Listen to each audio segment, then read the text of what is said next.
Pedimos que tú bendigas este tiempo, que nos dé fuerza, Señor, y que podamos compartir la palabra y que caiga en buena tierra, en corazones preparados, dispuestos y listos ya para recibir la instrucción, la palabra para hoy. Bendice nuestras vidas, quita todo impedimento, Señor, de la índole que sea, y trae un renuevo y una fortaleza espiritual a nuestras vidas. Te damos gracias por este tiempo de estudio de tu palabra, bendícelo y que sea tu Espíritu Santo el que nos ilumine y nos hable al corazón. En el nombre bendito de Jesús. Amén. Amén. Vamos a Daniel, capítulo 12, por favor. Daniel, capítulo 12. Vamos a leer los primeros versículos de este maravilloso libro. Libro que hay que leer ahora más que nunca, ¿saben? Más que nunca. Hay que leer las profecías, las visiones que tuvo este hombre. Hay dos personas en el Antiguo Testamento que recibieron revelación sobre los últimos tiempos. Solamente dos. Muchos profetas recibieron revelación para su época o para tiempos cercanos a su época. Pero hay dos profetas que especialmente destacan, dos hombres que especialmente destacan por encima de los demás. Uno es el profeta Daniel. Dice la Biblia que muchas de las cosas que él recibió y muchas de las cosas que él dejó escritas en su libro, él no las entendía. Él por fe las escribía y ahí las dejaba, y el Señor le decía: esto es para el fin de los tiempos, para los últimos días. Y otro hombre que dice literalmente en Génesis 49:1, no lo vamos a leer, pero si lo quieren, recuérdenlo. Génesis 19:1, un hombre que antes de morir llama a todos sus hijos, me refiero al patriarca Jacob, y les dice: acercaos, que os voy a declarar lo que va a pasar en los últimos tiempos. Y esa palabra, los últimos tiempos, aparece también con las mismas palabras en el libro de Daniel. Curiosamente, en esa especie de despedida del patriarca Abraham de sus 12 hijos y también de sus nietos, Manasés y Efraín, no les dijo todo lo que probablemente él había recibido, sino que el Señor, como que a pesar de la revelación que este hombre tenía, no contó todo lo que él sabía. Pero en Daniel tenemos muchísima información acerca de estos tiempos en los cuales nos ha tocado vivir. Y a partir del versículo 1 vamos a comenzar a leer, y dice así la palabra del Señor. ¿Lo tienen, hermanos? Daniel 12:1. Realmente, para entender el capítulo 12 hay que comenzar a leer desde el 10. Son capítulos muy largos, muy profundos, y por cuestiones de tiempo no lo vamos a leer hoy. Pero yo les pediría a ustedes que hoy o a lo largo de esta semana lean tranquilamente los capítulos 10, 11 y 12 del libro de Daniel, para que veáis qué información tan tremenda el Señor nos está dando a través de este hombre. En aquel tiempo se levantará Miguel, el gran príncipe, que está de parte de los hijos de tu pueblo. Será tiempo de angustia, cual nunca fue desde que hubo gente hasta entonces. Pero en aquel tiempo será libertado tu pueblo y todos los que se hallen escritos en el libro. Muchos de los que duermen en el polvo de la tierra serán despertados, unos para vida eterna y otros para vergüenza y confusión perpetua. Los entendidos resplandecerán como el resplandor del firmamento, y los que enseñan la justicia a la multitud como las estrellas a perpetua eternidad. Pero tú, Daniel, cierra las palabras y sella el libro hasta el tiempo del fin. Muchos correrán de aquí para allá y la ciencia se aumentará. Y yo, Daniel, miré, y aquí otros dos que estaban en pie, el uno a este lado del río y el otro al otro lado del río. Y me dijo uno de los varones que estaba vestido de lino, que estaba sobre las aguas del río: ¿cuándo será el fin de estas maravillas? Y oí al varón vestido de lino que estaba sobre las aguas del río, el cual alzó su diestra y su siniestra al cielo, y juró por el que vive por los siglos, que será por tiempo, tiempos y la mitad de un tiempo. Y cuando se acabe la dispersión del poder del pueblo santo, todas estas cosas serán cumplidas. Y yo oí, mas no entendí. Y dije: Señor mío, ¿cuál será el fin de estas cosas? Él respondió, anda, Daniel, pues estas palabras están cerradas y selladas hasta el tiempo del fin. Muchos serán limpios y emblanquecidos y purificados. Los impíos procederán impíamente, y ninguno de los impíos entenderá, pero los entendidos comprenderán. Y desde el tiempo que se ha quitado el continuo sacrificio hasta la abominación desoladora, habrá 1290 días. Bienaventurado el que espere y llegue a 1335 días. Y tú irás hasta el fin y reposarás y te levantarás para recibir tu heredad al fin de los días. ¿Cuántos dicen amén? No es un libro fácil, ¿saben? Es un libro que además hay partes, no todo. Estos capítulos no, gracias a Dios, pero hay otros capítulos que están escritos en arameo. Y aunque se escriben las letras igual, las palabras significan cosas diferentes. Por lo tanto, esos capítulos, yo particularmente en arameo sí los puedo leer, pero no los entiendo porque no hablo arameo. Pero estos capítulos 10, 11 y 12 están escritos en hebreo y son muy interesantes porque hay expresiones, hay hebraísmos, hay palabras que tienen una profundidad, un sentido mucho más profundo que lo que a priori se puede entender, se puede ver, ¿no? ¿Por dónde empezamos? Bueno, hermanos, solamente decirles algo. ¿Os dais cuenta cómo está el mundo? En cuestión de días, en cuestión de semanas, el panorama mundial ha cambiado completamente. Profecías que hacían cientos, por no decir miles de años, que han estado ahí como dormidas, están surgiendo las circunstancias, se están dando las situaciones para que así, en un abrir y cerrar de ojos, en cualquier momento, puede iniciar una situación de tal magnitud que ya no hay marcha atrás. De hecho, yo me atrevería a decir esta tarde que estamos en este momento en una situación en la que ya no hay marcha atrás. Naciones que antaño se pelearon, ahora se han unido porque tienen un enemigo en común, y los medios de comunicación ayudan y al mismo tiempo no ayudan. Ayudan porque te dan información del movimiento de tropas, de soldados, situaciones de países, lugares donde hay guerras, muertes, etcétera.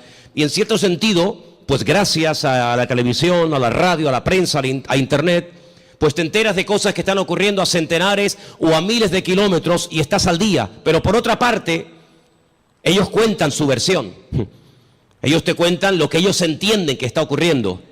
Pero sin embargo, el creyente tiene que tener la sabiduría y la comprensión espiritual para ver mucho más allá y leer e interpretar correctamente lo que está ocurriendo. Hay una profecía que lleva miles de años, vamos a decir entre comillas, dormida, y tiene que ver con la ciudad de Damasco, capital de Siria. Dos profetas, el profeta Isaías y el profeta Jeremías, profetizaron con muchísimo tiempo de antelación que esta capital sería atacada y quedaría prácticamente en ruinas. Y no quedaría prácticamente recuerdo de ella. No vamos a leer todos los versículos que tengo porque si les digo la verdad, tengo tanto material sobre todo esto que podríamos estar aquí una semana entera sin salir, se lo puedo asegurar. Pero para los que estén tomando nota, y como además esto queda grabado, después ustedes pueden ir a su casa y volver a escuchar el mensaje, Isaías 17:1, Jeremías 49:23, en esa porción está la profecía que va dirigida específicamente a la ciudad de Damasco. La destrucción de esta ciudad, una de las ciudades más antiguas del mundo, junto con, por ejemplo, Jericó y también con la ciudad de Jerusalén y otras. De toda la vida se ha creído que en algún momento Israel atacaría Damasco y la destruiría. De hecho, ha estado en varias ocasiones a punto de destruir Damasco. Pero no ha sido así. Son los mismos sirios, peleándose unos contra otros, todos contra todos, los que están destruyendo un país que antaño fue un lugar donde miles y miles de cristianos vivían. Un lugar donde dice la Biblia que el apóstol Pablo se dirigía para perseguir a los cristianos, porque allí, aquello era un reducto, un lugar donde los cristianos se refugiaban. Y dice que mientras iba camino hacia Damasco, la Escritura dice que el Señor le salió en el camino y se le reveló como el camino, la verdad y la vida, como el Mesías. Y fue camino a Damasco que el apóstol Pablo llegó a conocer el Evangelio y al verdadero Mesías. Y fue en la ciudad de Damasco donde fue bautizado. Y fue en la ciudad de Damasco donde lo visitó un hermano, un discípulo llamado Ananías, que dice que oró por él y se le cayeron como escamas de los ojos y pudo entender. Y allí recibe una palabra que marcó su vida. Allí recibe una palabra profética y le dice: mira, el Señor se te ha aparecido en el camino, se te ha revelado, te está liberando. Yo en estos días he estado hablando acerca de varios tipos de ataduras: ataduras espirituales, ataduras físicas, ataduras mentales. El Señor dice: yo te he desatado, yo te rompo toda ligadura de prejuicios, de cultura, de religión, de rechazo a otras naciones, y te libero de tu pueblo y te envío lejos a los gentiles para que le abras los ojos y para que entiendan lo que tú ya has entendido. Pero también le profetiza los sufrimientos y las torturas y el camino arduo por donde tendrá que pasar hasta llegar a la meta, hasta llegar a la presencia del Señor, ¿verdad? Y estamos viendo cómo en Siria ya sinceramente todas las cifras se quedan cortas, porque ¿quién realmente sabe cuánta gente ha muerto, cuántos están muriendo, cuántos van a terminar de morir en el país de Siria, un país que está en el norte de Israel, que lo separa, digamos, esa frontera natural llamada los Altos del Golán, esa especie de balcón donde allí se encuentra el famoso Monte Hermón, ¿verdad?, del cual habla el Salmo 133, ¿verdad? Mirad cuán bueno y cuán delicioso es los hermanos juntos en armonía, y ahí habla de ese hermoso monte. Bueno, pues en ese país están peleando, como dije, todos contra todos. Ahora, para entender un poco lo que está ocurriendo, hay una serie de palabras que prácticamente a diario se escuchan en la televisión y muchas veces la gente no sabe de lo que se está hablando. El mundo del Islam está dividido fundamentalmente en dos grandes fracciones. Hay algunos grupitos de los cuales no vamos a hablar, pero el mundo del Islam está dividido en dos grandes partes. Casi con más de un 80% están los suníes y con un 13% están los chiíes. Y de esto oímos hablar mucho a diario, ¿verdad? Los suníes, los chiíes. Y aunque hay países donde están todos juntos, pero hay después otros países que son mayoría suníes o mayoría chiíes. Por ejemplo, los países donde son mayoría los suníes, con más del 80%, es Arabia Saudita, donde se encuentra la Meca, Kuwait, los Emiratos Árabes, Jordania, Egipto, Pakistán, Afganistán, Yemen y otros más. Los países con mayoría chií, Irán, Persia, como lo llama la Biblia a la cabeza, parte de Irán, Líbano. Decir Siria, pues es un poco complicado, porque en Siria están ahí todos contra todos, Azerbaiyán, Bahrein. Cada uno de estos grupos, todos creen en el profeta Mahoma, todos leen el mismo libro, el Corán, pero hay grandes diferencias entre unos y otros. Daré algunas pinceladas para que nos situemos y sepamos de lo que estamos hablando y por qué se matan y por qué se odian tanto los suníes y los chiíes. En cada uno de estos bandos, por decirlo de alguna manera, o de estas fracciones, hay diferentes grupos armados que pelean contra los otros. Por ejemplo, el grupo terrorista más famoso de los chiíes es sin lugar a dudas Hezbollah, que son los que están ahí en el norte, en los Altos del Golán, y que en algunas ocasiones han atacado a Israel, e Israel también les ha atacado.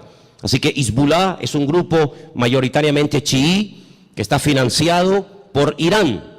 Pero luego en el otro bando, en la parte de los suníes, tenemos al famoso grupo Al-Qaeda, responsables de las famosas Torres Gemelas, tenemos a los talibanes, tenemos al famoso Estado Islámico, ISIS, a los hermanos musulmanes que ganaron y después fueron derrocados en Egipto, y tenemos al grupo Hamas. Hamas significa violencia y es el grupo que en este momento está liberando la franja de Gaza, allí al sur de Israel.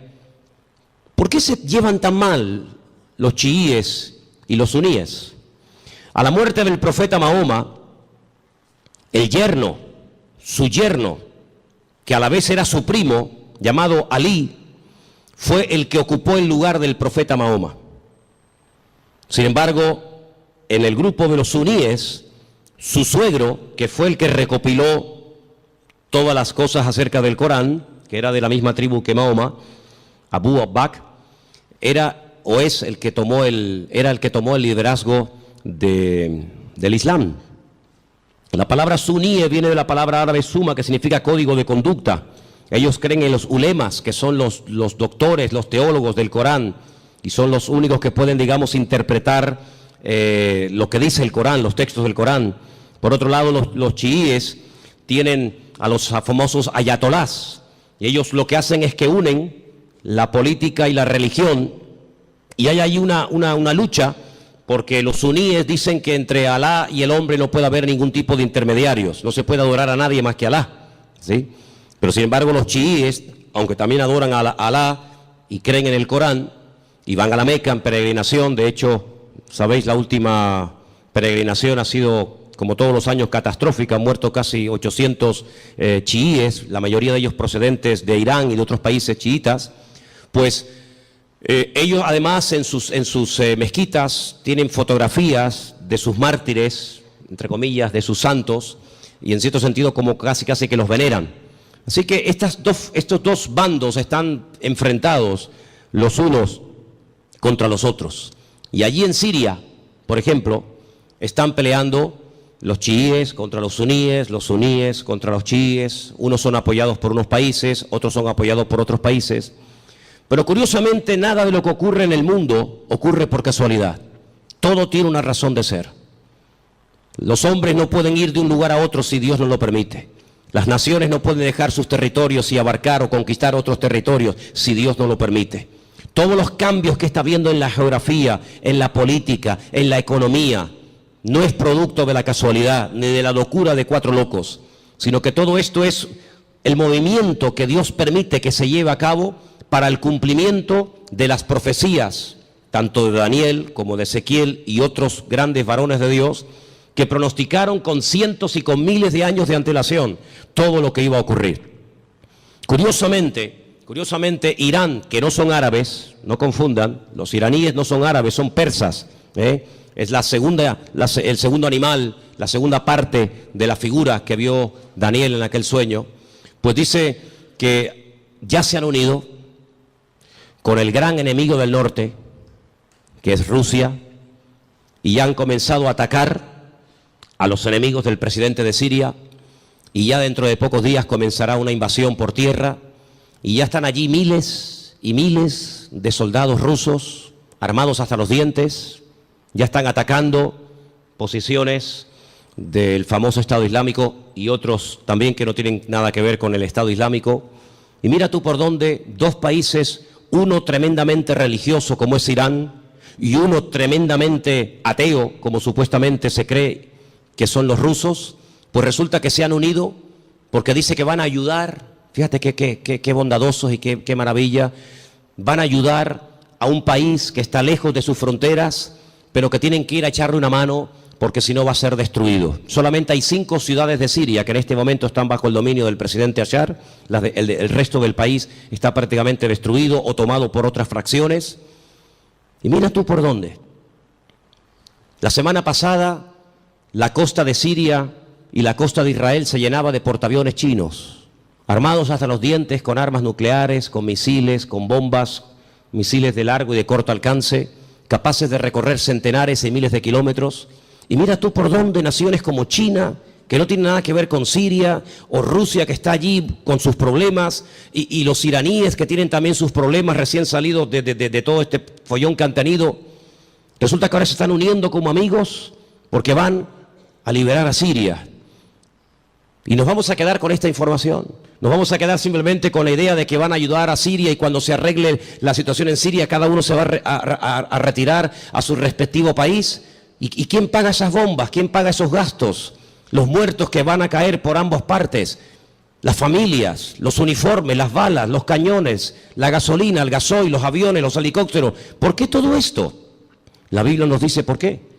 Porque el Señor en los últimos tiempos lo que hará es que utilizando entre comillas la excusa de que van a ayudar, de que van a liberar a un país amigo o aliado como puede ser Siria, una vez que lo hayan, digamos, calmado la situación, nada les va a impedir que crucen por el norte y por diferentes partes del país rumbo, como dice la Biblia, a la tierra gloriosa.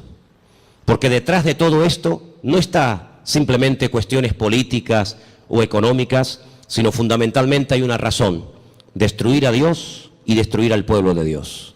Israel sabe perfectamente que se encuentra en una especie de callejón, no digo sin salida, porque Israel siempre tendrá salida, y la salida no es mirando a Estados Unidos, la salida no es mirando hacia Europa, sino que, como dice la Escritura, Israel en los últimos tiempos se verá totalmente sola y abandonada, como aquella pobre viuda que se fue cargada o se fue contenta con sus hijos, incluso haciendo honor a su nombre, complacida, y viene del extranjero derrotada y solitaria, sin hijos y sin marido, llamada Noemí, y tiene la pobre Ruth que atenderla en los últimos años de su vida. La Biblia nos enseña que estos últimos tiempos recibe un nombre que nos revela, porque los nombres son muy importantes en la Biblia. Yo siempre he dicho que hay una genética, ¿verdad?, que todos llevamos por dentro, que es hereditaria, pero luego, según la Biblia, el nombre tiene un poder espiritual, una influencia tremenda en las personas. Es una especie de código genético espiritual, ¿verdad? Y esta mujer, cuando viene de Jordania, de Moab, dice que ya no se siente complacida y por lo tanto ya no quiere usar más su nombre, sino que le dice a la gente que le llamen Mará, que significa amargada o entristecida, ¿verdad? Y es interesante ver cómo estamos viendo el inicio de lo que la Biblia habla clarísimamente, que va a ser una tercera guerra mundial sin precedentes en la historia. De todas las guerras que Israel ha tenido, que han sido ya 7, de todas ha salido más que vencedora. Le han atacado por todas partes, de noche, de día, en plenos días de fiesta importantes, por todas partes. De todas y cada una de las guerras que Israel ha tenido hasta el día de hoy, de todas ha salido victorioso. De esta guerra que está a punto de producirse en cuestión de días, semanas o meses, la única forma de salir con vida es que venga el Mesías en persona y les ayude. Esta guerra es una guerra que jamás se ha visto. Hemos leído en esta tarde en el capítulo 12 de Daniel que hay una especie de protección sobrenatural tipificada o representada en un soldado espiritual, en un arcángel llamado Miguel, que aparece en varias ocasiones en distintas partes de la Biblia. Solamente hay 2 ángeles en la Biblia, solamente 2 ángeles en la Biblia, que la Biblia nos revela su nombre: Gabriel y Miguel.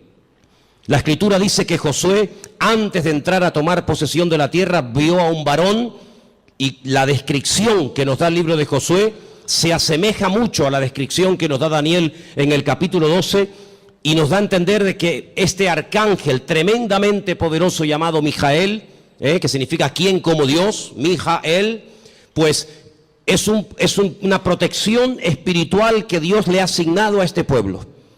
En algún momento puntual, solamente Dios sabe cuándo, este arcángel, este varón de Dios tremendamente poderoso, que contendió con Satanás por el cuerpo de Moisés, dice el libro de Judas, será quitado, será desplazado, y entonces dice que será un tiempo de angustia cual nunca hubo gente, y más que gente, la palabra es naciones.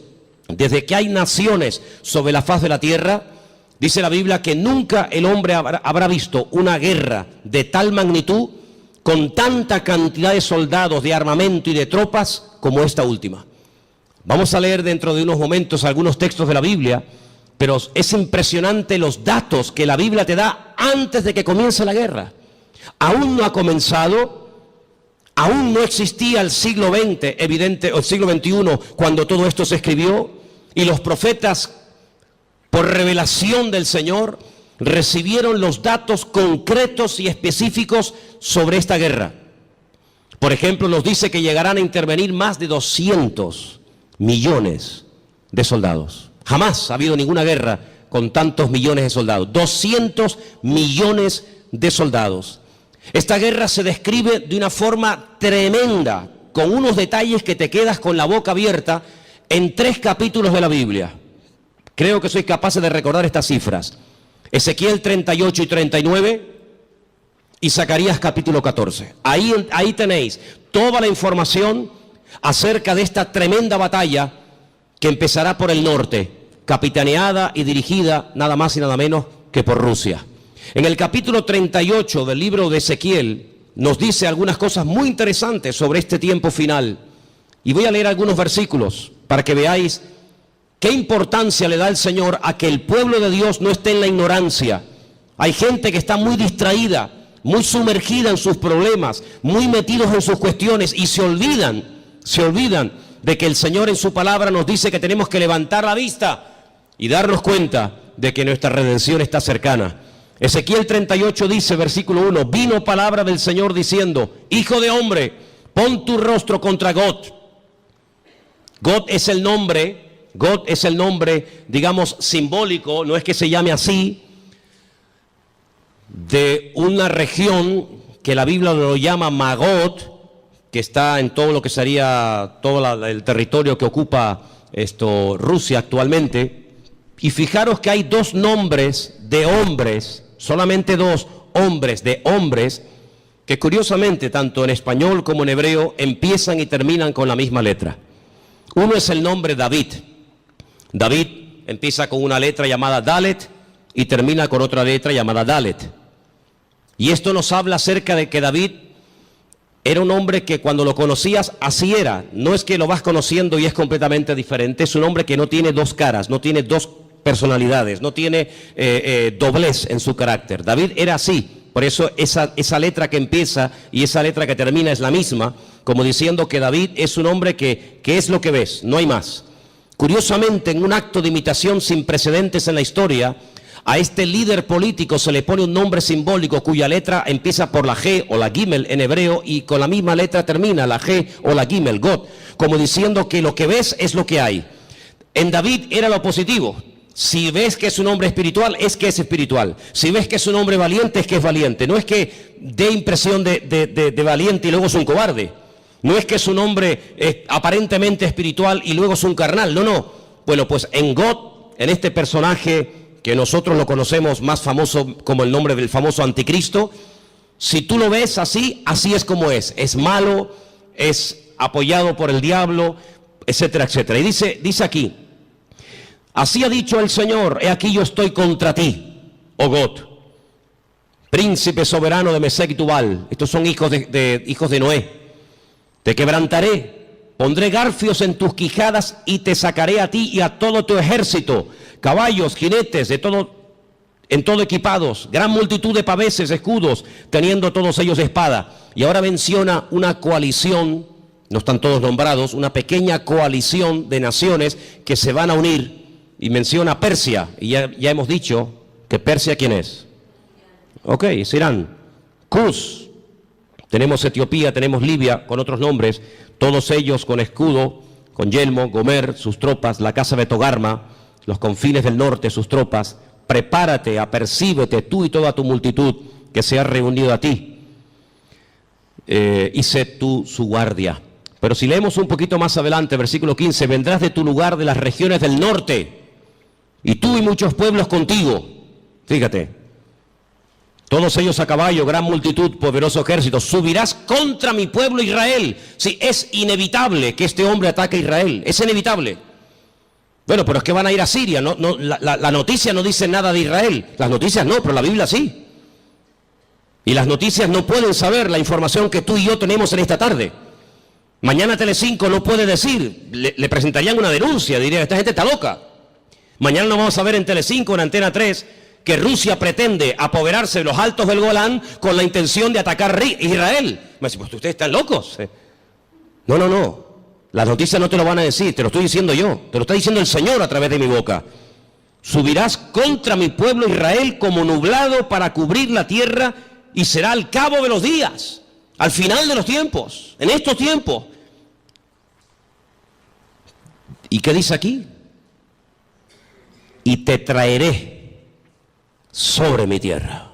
No es que a Putin se le ocurre la genial idea de decir, bueno, vamos a Siria y ya que estamos a un tiro de piedra, saltamos los altos del Golán y desde los altos del Golán vemos todo Israel abajo y la machacamos. Total, que son 300 kilómetros de largo para un imperio, para una potencia militar como Rusia, que con una bomba hace así y borra de la faz de la tierra a 10 millones de personas, porque eso es lo que puede tener Israel en este momento, si es que llega ahora mismo a 10 millones de personas viviendo allí. ¿Qué puede impedir? Pero no es él el que lo decide, es Dios el que le dice a God, ven a mi tierra, ven. Y entonces dice, para que las naciones me conozcan, cuando sea santificado en ti, oh God, delante de tus ojos. Así dice el Señor, ¿no eres tú aquel de quien hablé yo en tiempos pasados por mis siervos los profetas de Israel, los cuales profetizaron en aquellos tiempos que yo te había de traer sobre ellos? Israel sabe perfectamente que Rusia les va a atacar en cualquier momento. Ya lo hicieron hace poco allí en Ucrania, en el país de nuestro hermano. No se cortan un pelo, no tienen ningún problema, tienen afán de expansión. Quieren recuperar lo perdido e incluso lo que nunca fue de ellos. No atacaron en un momento determinado un país que no tenía nada que ver con Rusia, como fue Afganistán. La Biblia profetiza que Rusia va a atacar en los últimos tiempos a Israel. En aquel tiempo, cuando venga God contra la tierra de Israel, dice el Señor, subirá mi ira y mi enojo. Tremendo. Pero vamos al capítulo 39. He aquí yo estoy contra ti, oh God, príncipe soberano de Mesed y Tubal. Te quebrantaré y te conduciré y te haré subir de las partes del norte y te traeré sobre los montes de Israel. Otra vez.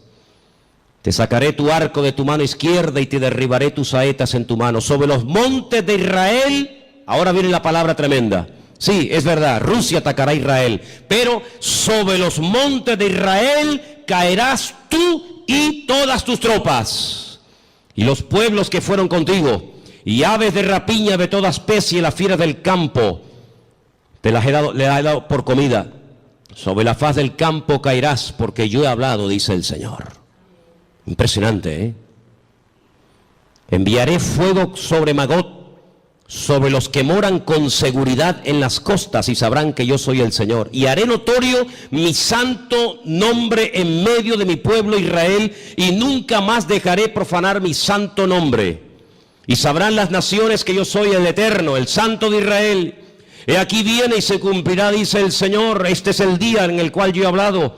Los moradores de la ciudad de Israel saldrán y encenderán y quemarán armas, escudos, paveses, arcos, saetas, dardos de mano y de lanzas, y los quemarán en el fuego por 7 años. Durante 7 años tendrán combustible, tendrán armamento de todo lo que abandonaron estas tropas tremendas.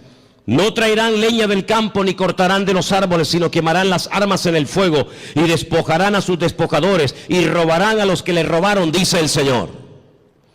En aquel tiempo, qué tremendo. En aquel tiempo, yo daré a God lugar para sepultura allí en Israel. Allí va a ser enterrado este personaje que lo llamamos el anticristo, que Ezequiel lo llama God. Allí va a ser enterrado, y después le voy a decir cómo el Señor es tan misericordioso que permite que el anticristo o God, ¿por qué el Señor permite a un personaje tan ruin y tan malo que sea enterrado en Israel y no despedazado, comido por las fieras? Vais a ver qué misericordioso es el Señor.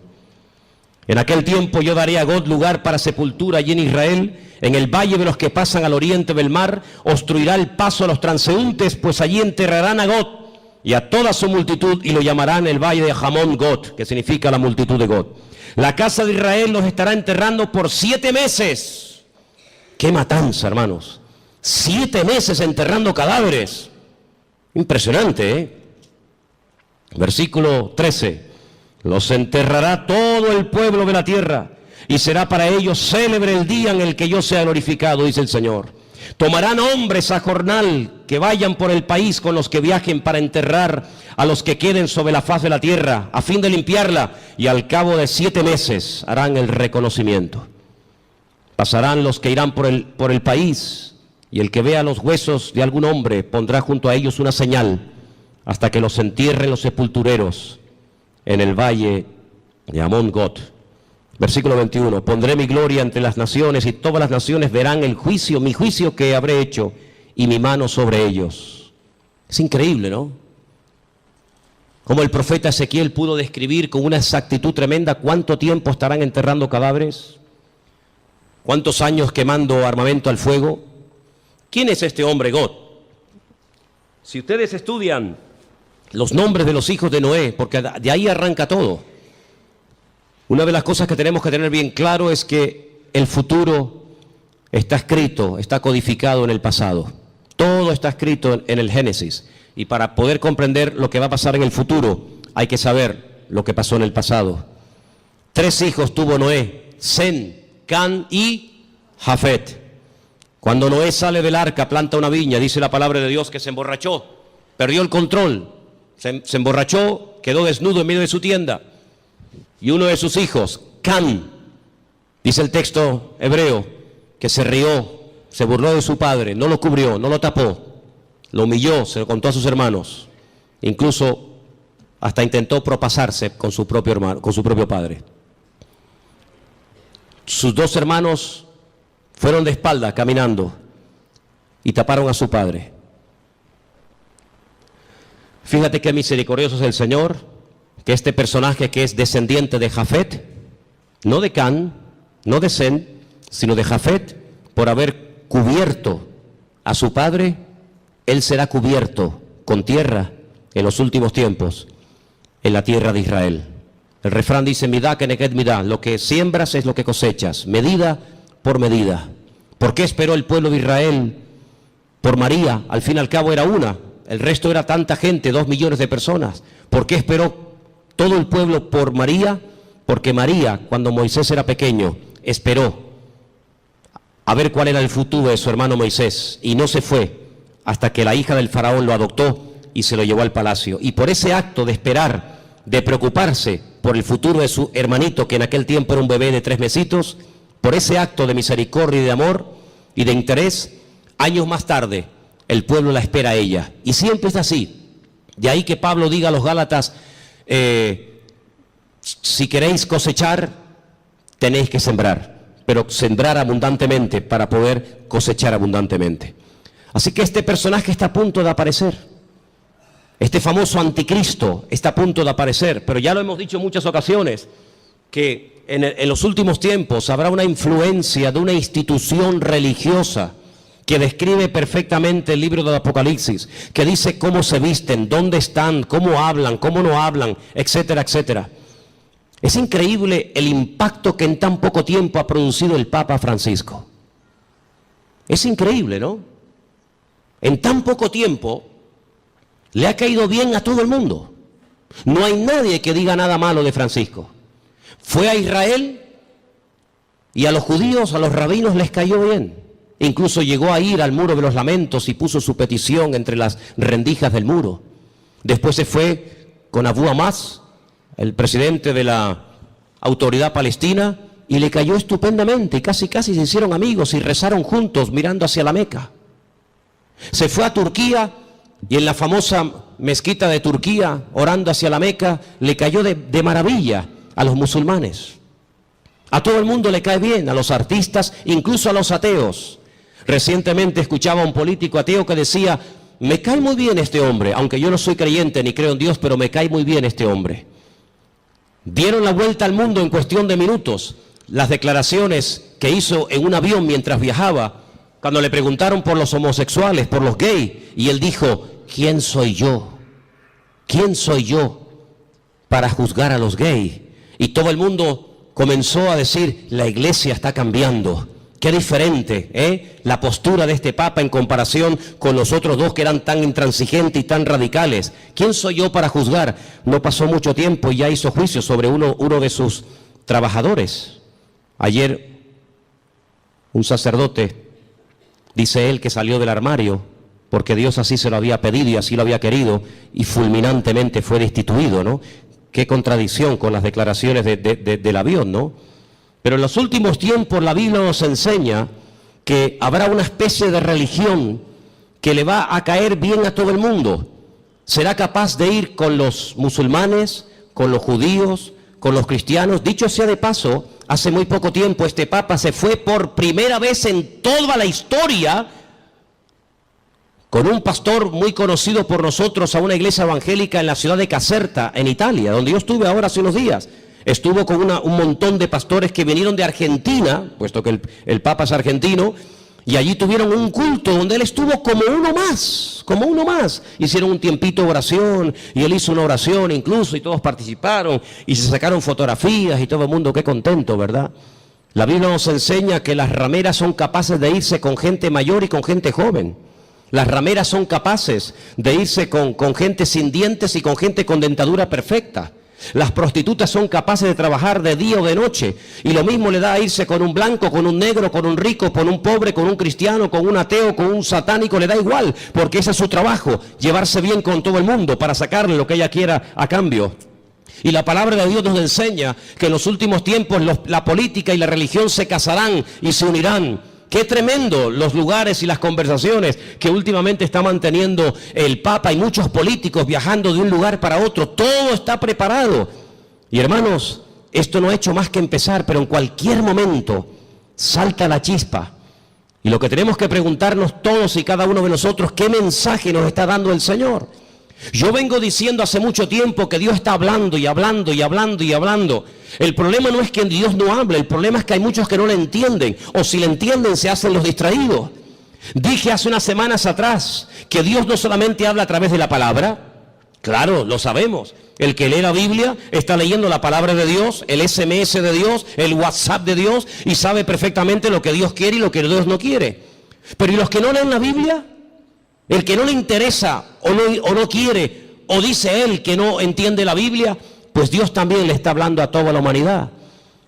Quiero que vengan conmigo a Génesis 1, capítulo 14, para que os des cuenta algo tremendo que el Señor dijo en un principio.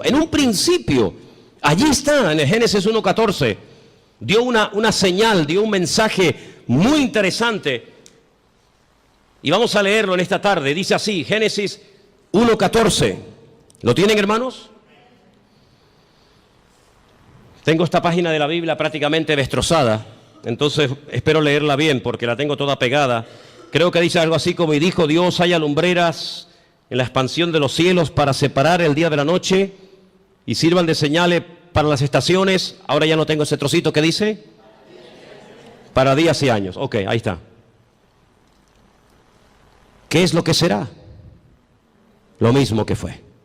Cuando estudiamos hace unas semanas atrás el Salmo 19, yo dije que el Salmo 19 dice literalmente: los cielos cuentan la gloria de Dios y el firmamento anuncia la obra de sus manos. Un día emite palabra o información a otro día, de tal manera que hay personas paganas, no creyentes, que a lo largo de la historia, incluso hasta en estos tiempos, fíjate lo que te digo, observando no las profecías de la Biblia, sino observando el cielo, el firmamento, llegan a conclusiones tremendas. Quiero decirles que en un momento puntual de la historia de la humanidad, el Señor utilizó el astro rey, el sol, la luna y las estrellas para darle un mensaje profético a uno de sus hijos llamado José. ¿Lo habéis olvidado? Dice que él vio al sol, a la luna y a las estrellas que se postraban delante de él. Y Jacob, cuando oye el sueño de su hijo, él entiende perfectamente lo que le está diciendo. El sol es el padre, la luna es la madre y las estrellas son sus hermanos. Curiosamente, las estrellas, los hermanos, llegaron antes que el sol a Egipto, porque siempre es así: primero es la noche y luego es el día. No primero el día y después la noche. Primero había tinieblas y después vino la luz. La tiniebla siempre precede a la luz. Pero fíjate qué curioso, los magos de Oriente, que no sabemos realmente de dónde eran, si eran judíos, si no eran judíos, sabían perfectamente el lugar y el día en el que había nacido el Mesías, porque interpretaron que aquellas estrellas que tenían nombre, la estrella Sadik, la estrella Jamelec, etcétera, se habían alineado y ellos sabían perfectamente que tenían que ponerse en marcha para llegar a donde, a Belén de Judea, porque allí era donde había nacido el Mesías.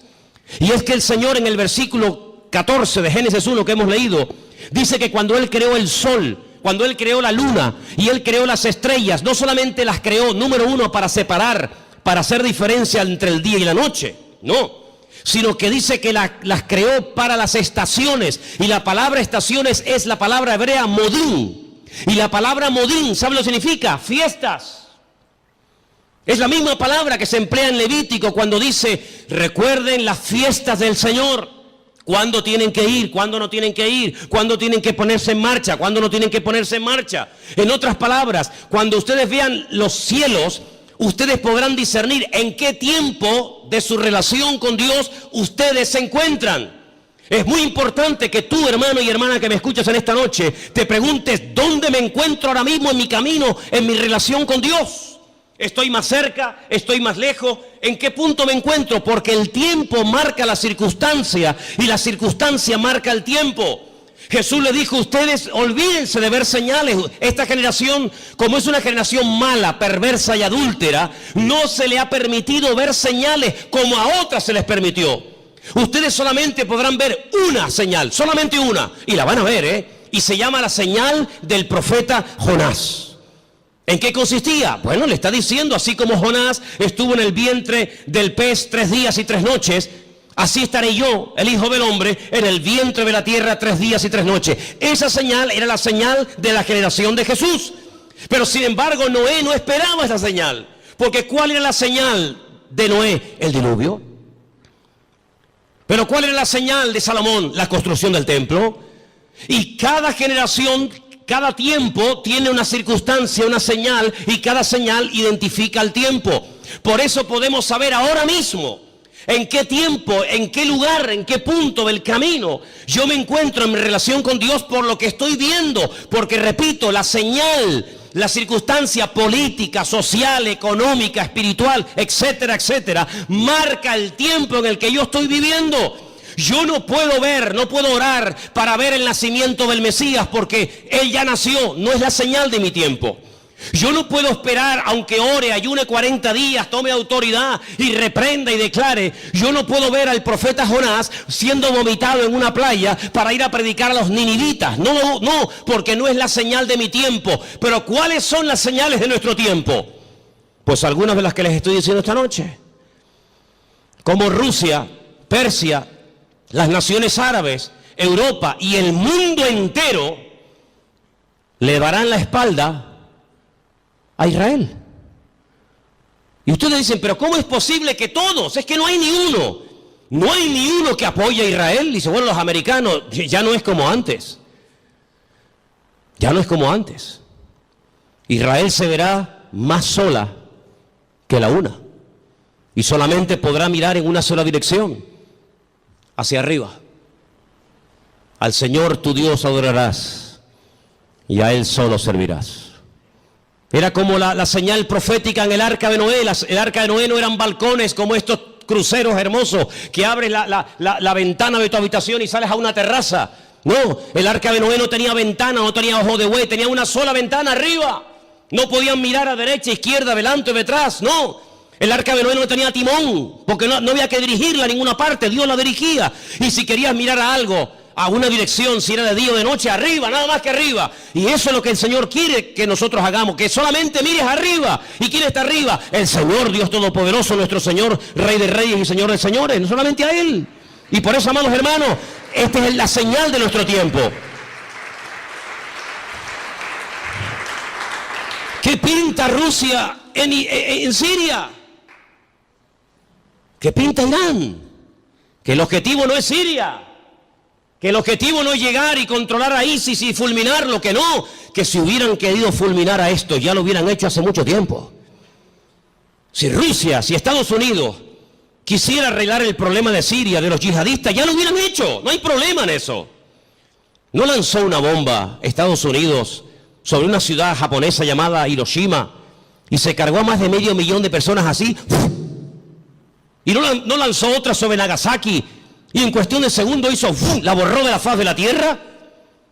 Que el problema no está en que no se pueda contra ellos, sí se puede contra ellos.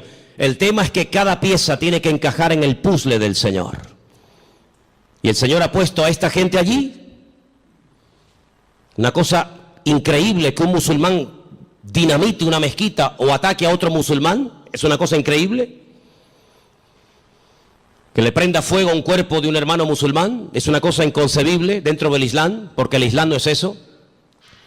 Pero con esa excusa, las potencias se están uniendo, pero no se dan cuenta de que es el Señor el que le está diciendo, vengan, vengan. Y al final dice que el Señor los llevará a un gran valle, y quiero leer y terminar con esto porque les digo, tengo material para estar aquí un año, pero en Zacarías capítulo 14, y después la última porción la leeremos en Joel, es el Señor el que le dice a las naciones, vengan que yo les voy a juzgar en el valle de la decisión, valle de Josafat. Zacarías 14, Zacarías capítulo 14, ¿lo tienen, hermanos? ¿Sí? Dice así la palabra del Señor.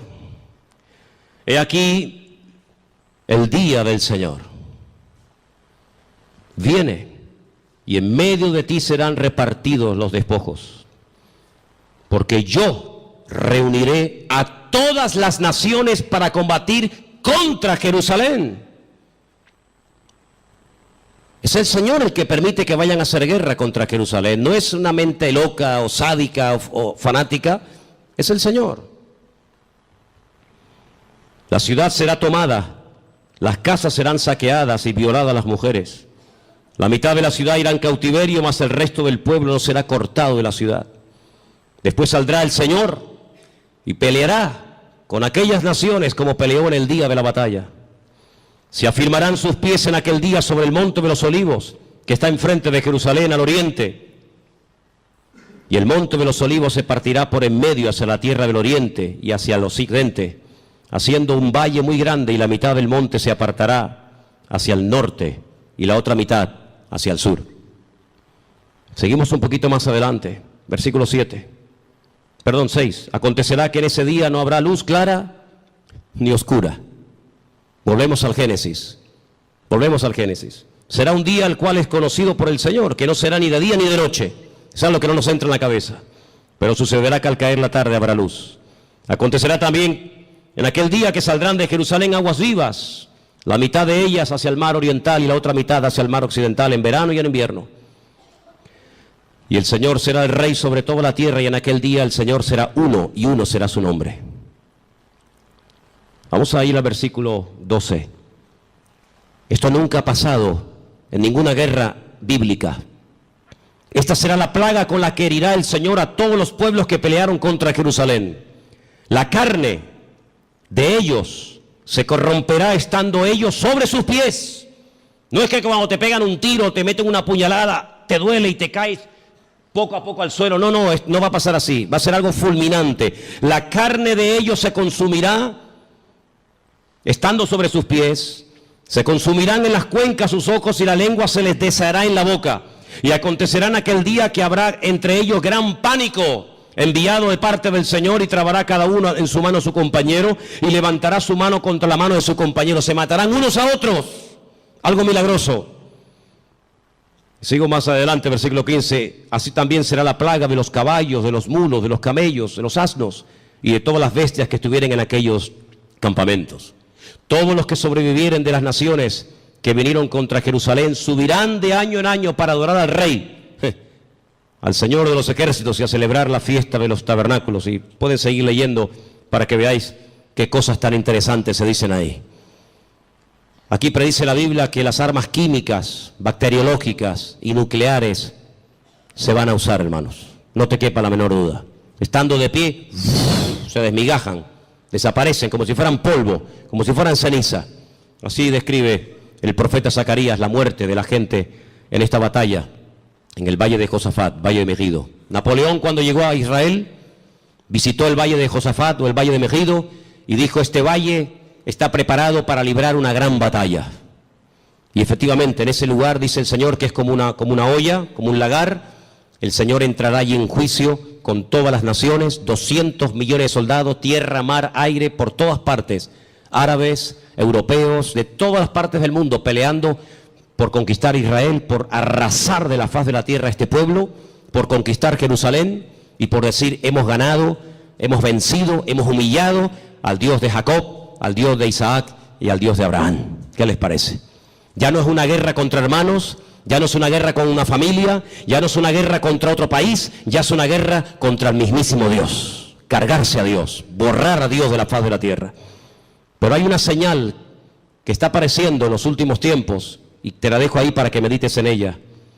Y dice la Biblia literalmente lo siguiente: el sol se convertirá en tinieblas y la luna en sangre antes de que venga el gran día y espantoso del Señor. Qué curioso, ¿no?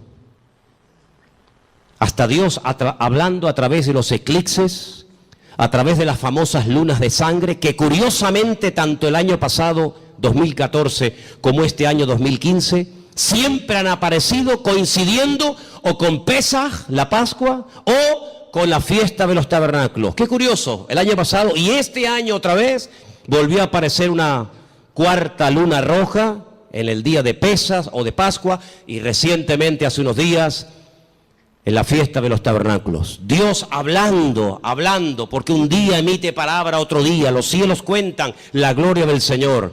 Lo que puedo decir con todo esto es que nos queda poco tiempo. La humanidad va a entrar en un callejón sin salida, pero dice la Biblia que tenemos que velar, tenemos que orar, buscar del Señor más que nunca, no perder el tiempo. No dejes que el enemigo te robe la paz, ni dentro de tu casa ni fuera de tu casa. No dejes que el enemigo arrebate la bendición que tanto le costó al Señor ganar en la cruz por ti y por mí.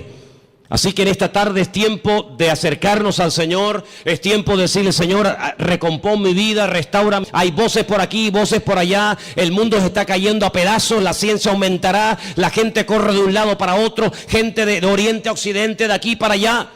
Pero todo esto es la señal de que pronto te corre de un lado para otro, gente de oriente a occidente, de aquí para allá.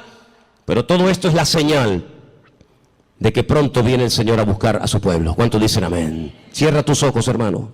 Cierra tus ojos. Lee tranquilamente hoy en casa Ezequiel 38, Ezequiel 39, el libro de Joel, las cartas de Pablo, el libro de Apocalipsis, el libro de Daniel, y te vas a dar cuenta de que el Señor está hablando por todas partes, para que despertemos del sueño, para que nos demos cuenta de que el tiempo se acorta y que no hay tiempo que perder. Señor, en esta tarde nos vamos a acercar ahora a tu mesa con acción de gracias. Queremos participar con gratitud, reconociendo tu soberanía, reconociendo tu autoridad. Nos ponemos bajo tu cobertura, Señor. Nos ponemos, Señor, en tus manos. Pedimos que bendigas este pan, este vino, símbolos de tu muerte, de tu victoria, de tu resurrección, de tu venida. Y que en esta tarde lo hagamos, como dice la palabra del Señor, dignamente, valorando cada cosa que tú has hecho por nosotros, Padre. Bendice este tiempo y que podamos salir esta tarde de este lugar renovados.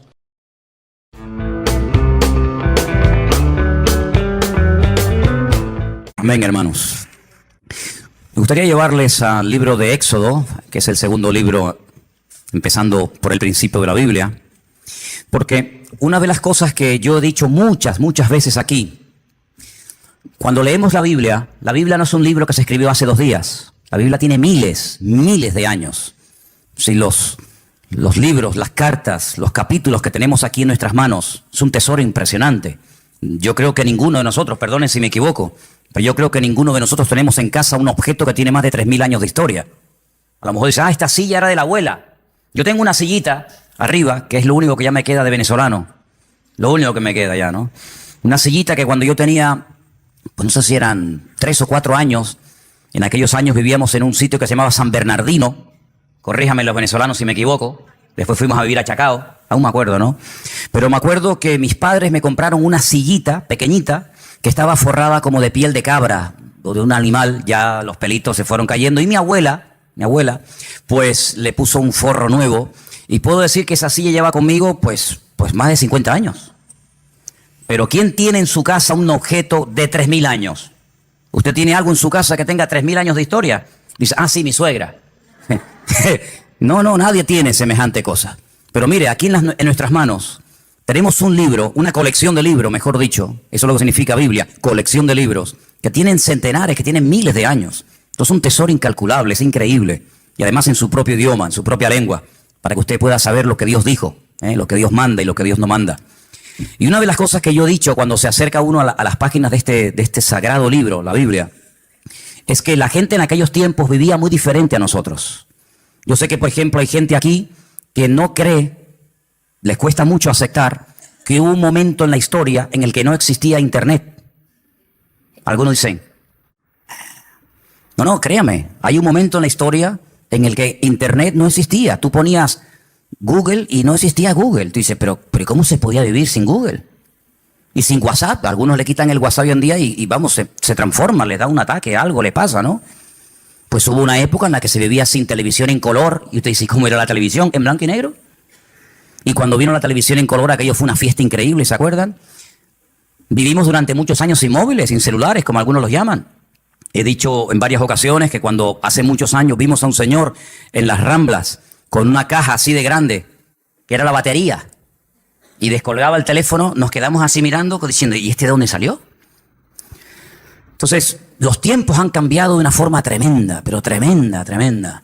Y en los tiempos de la Biblia, la gente no vivía afanada por llegar a fin de mes, sino la gente vivía pensando en cómo terminar ese día. Se vivía el día a día. Por eso, el pasaje que vamos a leer ahora refleja y explica muy bien que la bendición de Dios se prometía para el día a día. Hoy en día estamos acostumbrados a planificar el mes, ¿no? Cobramos el sueldo, cobran el sueldo y dicen, bueno, esto para el teléfono móvil, esto para la luz, esto para el agua, esto para los gastos de no sé qué, y se planifica el mes. Eso no existía, esa no era la mentalidad de aquellos tiempos. La mentalidad era vivir el día a día, basta a cada día su propio afán o su propio mal, dice otra versión, ¿verdad? Y el pan nuestro de cada día, dánoslo hoy. La famosa parábola de los labradores, cuando van a trabajar a la viña, ¿qué se les pagó? El día de trabajo. Entonces, cuando la gente terminaba el día y decía, hoy he comido, hoy he usado ropa y hoy voy a dormir bajo techo, gloria a Dios. Mañana, como se decía, Dios dirá. Mañana Dios dirá. Pero ¿quién vive hoy en día al día? Nadie. La gente enseguida planifica y la gente hace planes y bueno, el verano que viene me voy a ir de vacaciones a tal sitio o dentro de 3 meses y por eso están las agendas y por eso hay tantas historias. Pero en la Biblia no era así. En la Biblia era vivir el día a día, desde que salía el sol hasta que se ocultaba el sol y ya está. Y hay un pasaje en el Antiguo Testamento, en el libro de Éxodo, capítulo 16, que voy a leer unos versículos para que vean qué interesante esta historia. Y dice, viendo los hijos de Israel, se preguntaron unos a otros, ¿y esto qué es? Ustedes saben la palabra maná, ¿no? Maná. La palabra maná en hebreo significa, ¿qué es esto? Maná. Majú. ¿Qué es esto?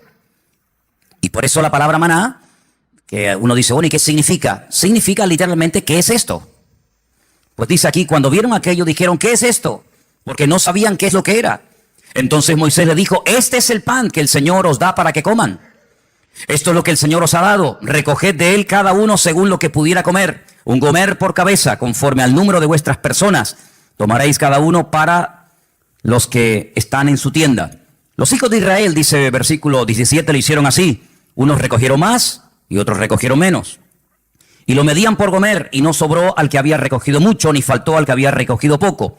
Cada uno recogió conforme a lo que había de comer. Moisés les dijo, ninguno deje de ello para mañana. Algunos decían, ¿y si mañana no cae el maná? ¿Y si pasado mañana se agota? Vamos a recoger el lunes, para el martes, para el miércoles y para el jueves. Siempre ha habido gente así, ¿no? Pero el Señor le dijo, no. Ellos no obedecieron a Moisés. Algunos dejaron de ello para otro día y crió gusanos y hedió. Y se enojó Moisés contra ellos. Era una falta de fe. Creer que al día siguiente el Señor no iba a derramar su fidelidad era una falta de fe. Hoy ha caído el maná, sí, mañana otra vez y pasado otra vez, no se preocupen. Y lo recogían cada mañana, cada uno según lo que había de comer, y luego que el sol se calentaba, se derretía. No sé si han visto seguramente en alguna feria, en algún lugar por ahí, esa gente que tiene como si fuera un caldero y van haciendo una cosa así y crean como ese algodón. ¿Lo habéis visto? Ese algodón de azúcar que cuando lo coges con la mano te empegosta todo. El maná era algo así. Era algo muy parecido a eso. El Señor les dijo, cada día ustedes van a ver una demostración de mi fidelidad. Cuando ustedes se levanten, ya el maná está allí. No van a tener que esperar a que caiga. Es decir, yo voy a ir siempre delante de ustedes. Cuando ustedes se levanten el lunes, ustedes recojan todo lo que vayan a comer para el día lunes. Y cuando se levanten el martes, recojan lo que vayan a comer el martes y así sucesivamente. Pero había gente que dudaba. Había gente que decía, vamos a recoger para 3 o 4 días por si acaso. Vamos a recoger para toda la semana. ¿Y qué pasaba? Se les echaba a perder. porque el Señor les estaba enseñando al pueblo en el desierto depender cada día de la bendición y de la fidelidad del Señor. Parece como que eso ya no forma parte de nuestro estilo de vida, pero así es como deberíamos realmente vivir los creyentes. Hoy el Señor me ha bendecido, hoy el Señor me ha ayudado, hoy puedo dormir en mi cama. Hemos comido, fíjate tú, hemos desayunado, almorzado, otros han merendado antes de venir al culto, otros antes de irse se ponen allí en el mostrador también a picotear, luego llegan a casa, vuelven a comer. Hermanos, Dios es fiel. ¿Cuál es la garantía de que mañana Dios me va a suplir mi necesidad? Que hoy me la ha suplido. ¿Cuántos dicen amén? Como Él no cambia, si Él hoy ha sido fiel, mañana otra vez volverá a ser fiel. Y yo tengo que fiarme de Dios. Yo tengo que depender del Señor, no de mes a mes, sino como dice la Biblia, el pan nuestro de cada día, dánoslo hoy. ¿Cuántos de los que están aquí hoy han comido? Veo que todos vienen vestidos, Algunos han venido en coche, otros caminando, otros en guagua. Cuando te vayas de aquí, cenarán, dormirán en sus camas. ¿Qué más queremos, hermanos? Dice la palabra de Dios, teniendo sustento y abrigo, estemos contentos con esto. ¿De dónde nace ese afán, ese agobio de venga y más y más? ¿De dónde nace? ¿De la Biblia? No. ¿De una relación sana con Dios? No, Señor. El cristiano sano, el cristiano que tiene una fe sana, completa, una fe coherente, una fe bíblica, no tiene que caer en ese afán, en ese agobio, en ese estrés y la deuda y no sé qué, y esto y lo otro. No, así no vivimos, así no tenemos que vivir los hijos de Dios. Los hijos de Dios tenemos que vivir de cara al mundo, de cara a la galería, con paz, con la tranquilidad de saber que nuestra vida está en las manos del mejor pastor del mundo, porque dice la Biblia, el Señor es nuestro pastor y nada nos faltará. ¿Cuántos dicen amén? Por lo tanto, en el Sermón del Monte, el Señor cuando enseña a orar a su pueblo dice, y el pan nuestro de cada día, dánoslo hoy. ¿Se puede orar por el pan nuestro de cada día? Claro que sí. Pero en ningún momento tenemos que estar preocupados por los próximos 15 días, por la próxima quincena, por el próximo mes. Eso no es bíblico, eso no es bíblico. El Señor quiere que aprendamos a depender de Él, a confiar en Él cada día, sin preocupaciones, sin agobios, sin estrés. Ya sé que esto a lo mejor suena locura. Ya sé que la gente de la calle, la gente que no tiene a Dios, pues no viven así. Pero es que usted no tiene que imitar al mundo, usted tiene que imitar al Señor Jesucristo y obedecer su palabra. Hay un texto muy interesante que yo lo he leído muchas veces, de hecho, no quiero exagerar, pero casi a diario lo leo. Y se encuentra en Deuteronomio. Es un pasaje buenísimo, buenísimo, que de vez en cuando pienso yo que deberíamos de leer. Está en Deuteronomio capítulo 8. Deuteronomio capítulo 8, del versículo 11 en adelante. Es buenísimo este pasaje. De verdad que es una bendición de Dios el poder tener esto en nuestras manos. Dice, cuídate de no olvidarte del Señor tu Dios. Y yo pregunto, ¿y se puede acaso alguien olvidar de Dios? Porque te puedes olvidar, no sé, de las llaves, del móvil. Te puedes olvidar de dónde dejaste el coche. Yo me acuerdo hace años, venía por la calle esta de la iglesia con el casco de la moto en la mano. Y me metía en el bar de aquí al lado a tomar un cortado. Y un hermano, me dice, ¿de dónde vienes? Digo, no, tuve que ir abajo a Santa Cruz a hacer unas cosas. Y me dice, ¿y tú vas por la vida con un casco debajo del brazo? Digo, ¡ay, la moto! Y la dejé en la Plaza de España. Yo me vine desde la Plaza de España hasta aquí con la moto, con el casco de la moto bajo el brazo. Como eso, simplemente mirando el casco, sabes que, mijo, el casco es para usarlo en la moto. Pues me olvidé de la moto. Y un día tuve que llamar al segurita del Carrefour allí en la laguna, porque para mí es que me habían robado el coche. ¿Y qué va? Me habían robado el coche estaba en otro sitio, pero volví loco a medio centro comercial. Mire, que me robaron el coche, que llame a la policía, que no sé qué. Y el coche estaba donde yo lo había dejado, pero yo no me acordaba. Y a veces hemos visto en alguna playa por la megafonía el niño Pedrito García Rodríguez con una camisita roja y un pantalón amarillo y unos calcetines verdes. Se ha perdido, por favor. Pero perder a Dios, olvidarse de Dios. ¿Cómo se puede una persona, cómo se puede olvidar un joven, cómo se puede olvidar una familia de Dios? Pues hermanos, parece mentira, pero hay gente que incluso llegaron a servir a Dios y se olvidaron completamente de Él. Y por eso el Señor, sabiendo que somos así los seres humanos, dice en este versículo, cuídate, tengan cuidado de no olvidarse del Señor vuestro Dios para cumplir sus mandamientos, sus decretos, sus estatutos que yo te ordeno hoy.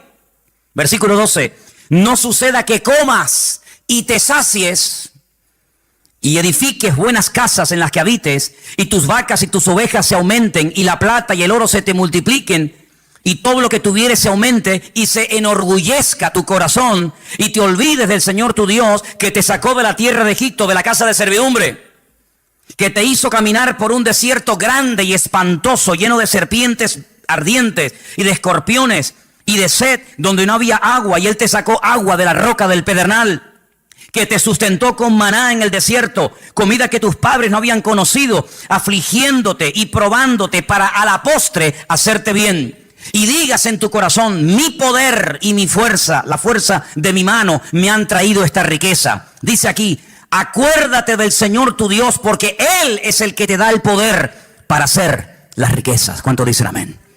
Esa es mentira, ¿no? Gente que ha prosperado, gente que le ha ido bien en la vida, que en fin, que han aumentado sus negocios, su patrimonio, etcétera, y se les suba a la cabeza el éxito y digan: no, es que yo tengo todo esto por mi fuerza, por mi sabiduría, por mi poder. Usted dice: no, a mí eso no me puede pasar. No lo digas, porque como lo diga, a veces al final te va a terminar pasando. El hombre es así, hermanos. El hombre, mientras depende del Señor, se mantiene humilde, se mantiene sometido al Señor, pero como parece que a veces la riqueza o la abundancia se le vuelven en su contra, pueden incluso llegar a olvidarse del Señor, del Creador. Dice: el que te sacó de Egipto, el que cuando eras un esclavo y nadie daba un duro por ti, yo te compré y te saqué de la tierra de esclavitud y te conduje por el desierto y te di agua y te di maná y te di todo lo que necesitaba. Y ahora que llegas a la tierra prometida te olvidas de mí, porque crees que ha sido tu sabiduría, tu fuerza, tu experiencia en la vida la que te ha llevado de la nada a la cumbre, y te equivocas. Ten mucho cuidado y guarda tu corazón, dice la Biblia, porque soy yo el que te da la sabiduría, soy yo el que te da el poder para hacer las riquezas. Y cuando el Señor le da a uno sabiduría para hacer negocios, y cuando el Señor le da sabiduría para hacer algo, aunque te salga bien el negocio, lo que has comprado, lo que has hecho, no te olvides siempre de darle la gloria y la honra al Señor. ¿Cuántos dicen amén? Así que tengamos cuidado, ¿verdad? Porque son más los que se han perdido, los que se han enfriado y se han apartado de los caminos del Señor en la abundancia que en la escasez. Parece mentira, pero así ha ocurrido muchísimas veces, ¿no? Así que estamos viendo a la luz de la palabra de Dios cómo hay que depender cada día de Él. Ahora, vivimos en un mundo, como dije la semana pasada, rodeado de mentiras y de mentirosos. Esa es la cruel realidad. Vivimos en un mundo en donde los principios y los valores están al revés. Dice la Escritura que llegaría un momento en la historia de la humanidad, y yo creo que ya hemos llegado, en el que a lo malo te lo presentarían como lo bueno. Y lo que es bueno y decente de toda la vida, te lo presentarían como algo malo. Y uno dice: ¿pero cómo puede ser eso? ¿Cómo puede ser que la decencia, la fidelidad, el ser honesto, el vivir la verdad, el ser sincero esté mal visto y parece que le vaya mejor al ladrón, al sinvergüenza, al que roba, al que miente, al que engaña? ¿Cómo puede ser eso? ¿Cómo puede ser que personas, por no pagar a lo mejor una pequeña cantidad, le embarguen lo que tienen, y personas que han robado millones se estén pegando la gran vida y salgan en televisión y viajen por aquí y compren por allá? ¿Cómo puede ser eso? Bueno, son los últimos tiempos. Tiempos en los que a lo dulce lo presentarían como salado y a lo salado como dulce, dice la Biblia.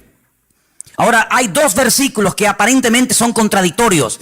Y curiosamente, tanto uno como otro los escribió la misma persona. Por ejemplo, hay un versículo que todo cristiano, yo creo, no, da igual a la iglesia que asista o a la denominación a la que pertenezca, yo creo que hay un versículo que todos los cristianos se lo saben de memoria. Y si no, vamos a comprobarlo. Juan 3:16. ¿Qué dice? Díganlo fuerte. Uy, no. A ver si me vais a dejar en... Que esto lo están viendo miles de personas ahora mismo en el mundo entero, ¿eh?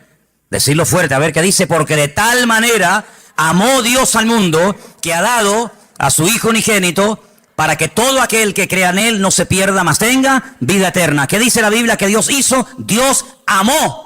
¿A quién? Al mundo. Dígalo fuerte. Dios amó al mundo. Otra vez. Dios amó al mundo. Ahora explíqueme esto. No améis al mundo ni las cosas que están en el mundo. ¿En qué quedamos?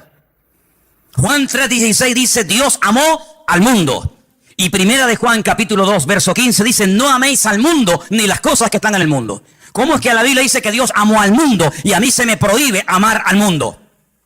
Hay que explicarlo, porque en la Biblia no hay contradicciones. Hay gente que dice: es que la Biblia es un libro lleno de contradicciones. Y yo le digo: cuando usted me muestre una, nos sentamos y hablamos. La Biblia no tiene contradicciones.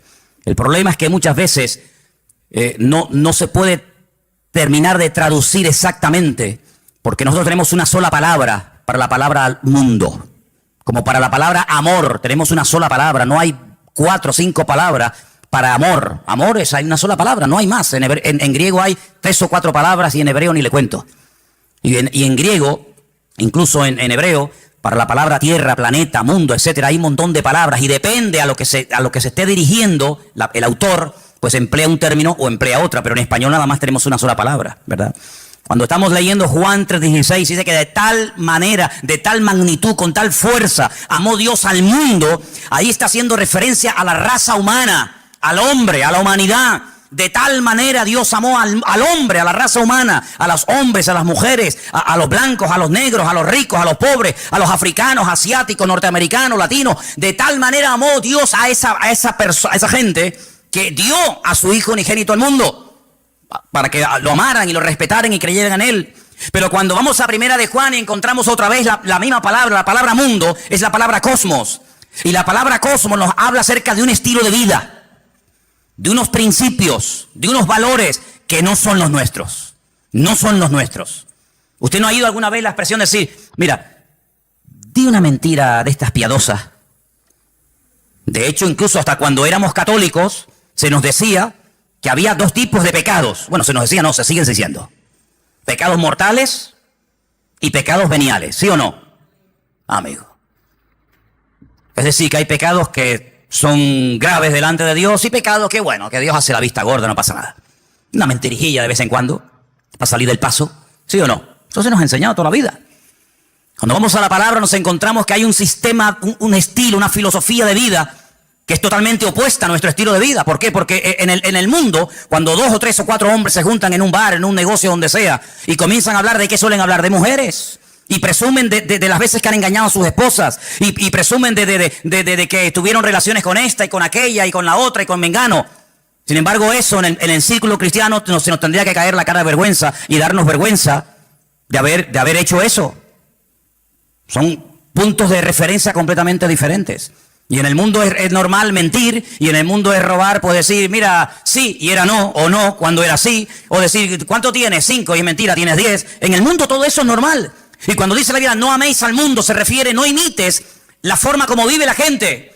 Una cosa es que Dios amó al hombre y otra cosa es que Dios ame a los pecados del hombre, que son 2 cosas completamente diferentes. ¿Dios ama a un etarra, a un asesino, a un violador? ¿Sí o no? Por supuesto que sí. ¿Faltaría más? Si no, madre mía. Pero ¿eso quiere decir que Dios ama su estilo de vida? ¿Eso quiere decir que Dios ama la mentira, el engaño, el soborno, el adulterio, la fornicación, la extorsión? No, señor. Una cosa es que Dios ame a la persona y otra cosa es que Dios acepte y ame y tolere el estilo de vida de esa persona. No nos confundamos. Por eso dice la Biblia que cuando viene por ahí alguna persona que dice que yo soy cristiano, yo soy pastor, yo soy hijo de Dios, yo soy siervo de Cristo, yo soy esto, yo soy aquello, apóstol, como algunos van por ahí también diciendo, pues hermano, por sus frutos los conoceréis. Y por eso dice la Biblia que hay que probar los espíritus, porque no todos los espíritus son de Dios. Y por eso encontramos en la Biblia falsos evangelistas, falsos pastores, falsos maestros, falsos apóstoles, etcétera, etcétera. ¿Por qué? Porque Dios ama a todo el mundo por igual, pero denuncia y no tolera el pecado y el desorden de nadie. ¿Cuántos dicen amén? Entonces no nos confundamos cuando dice que Dios amó al mundo, la raza humana, y cuando nos dice en Primera de Juan, capítulo 2, como hemos leído, que no tenemos que amar al mundo. Porque dicho sea de paso, el texto sigue diciendo, si alguno ama al mundo, es decir, el estilo de vida del mundo, la filosofía del mundo, los principios del mundo, el amor del Padre no está en él. Porque todo lo que hay en el mundo, y lo aglutina de esta forma, los deseos de la carne, los deseos de los ojos, la vanagloria de la vida, no provienen del Padre, sino del mundo. Y el mundo pasa, y sus deseos, pero el que hace la voluntad de Dios permanece para siempre. Si lo que hoy está mal visto, mañana estará bien visto. Y lo que mañana estará bien visto, hoy es un delito o un pecado. Por lo tanto, las modas cambian. Hace años en este país se obligaba a la gente a ir a las plazas públicas a ver cómo se torturaba a personas y cómo se les quemaba vivos y cómo se les crucificaba. Y era normal. Y si retrocedemos en el tiempo, la gente pagaba dinero para ir a los coliseos, a los circos romanos, para ver cómo los animales devoraban a mujeres o a niños, mientras ardían como antorchas humanas, y era normal, era totalmente normal. Sin embargo, nos hemos dado cuenta de que cosas que antes eran normales o delitos, hoy en día, pues, han cambiado. Por eso nosotros no tenemos que dejarnos llevar por las modas de este mundo, sino tenemos que dejarnos llevar por los principios y valores eternos del Señor que están en su bendita palabra. ¿Cuántos dicen amén? Así que, amados hermanos, tenemos que partir de la base de que nosotros somos gente diferente, somos gente distinta, y hay algo con lo cual tenemos que estar claros en esto. Y yo les voy a contar parte de mi testimonio, porque creo que puede ser de ayuda a la hora de entender lo que quiero decir. Hay personas que llegaron al conocimiento de la verdad. Hay personas que les nació en su corazón el deseo de buscar a Dios porque empezaron a leer los evangelios o empezaron a leer la Biblia.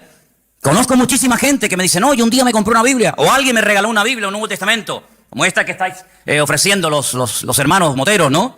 Bueno, te llega la Biblia, empiezas a leerla, y empiezas a interesarte, empiezas a darte cuenta de un montón de cosas y se despierta algo en ti que te lleva a una búsqueda de la verdad, y buscando, pues se encuentra. ¿Y a quién encuentra? Al autor y al consumador de la fe, que es Cristo Jesús, ¿sí o no? Pero a mí no me pasó eso. Yo fui al revés. Yo no había leído en mi vida la Biblia, jamás. No me interesaba. Yo no sabía ni lo que era una Biblia. A mí no me llegó el conocimiento de Dios, ni el deseo de buscar a Dios por la lectura, por el estudio, por indagar, por buscar la verdad. Es que a mí no me interesaba buscar la verdad, pero en absoluto. Lo primero que yo tuve fue un encuentro, una experiencia personal con Jesucristo. Yo no había leído la Biblia en mi vida. Entonces, cuando yo entré por primera vez en mi vida a una iglesia, yo le dije literalmente a Dios, es que yo no creo en ti. Es que yo no creo en ustedes, yo no creo en pastores, ni en iglesia, ni en Biblia, ni en cura, yo no creo en nadie. Yo tenía un montón de problemas físicos, espirituales, de toda índole. Pero yo desafié a ese Dios del cual ese hombre estaba esa tarde predicando allí, y le dije, bueno, si tú existes, no es que dije, como tú existes, no. Si tú existes, ayúdame a salir de este infierno en el que yo estoy.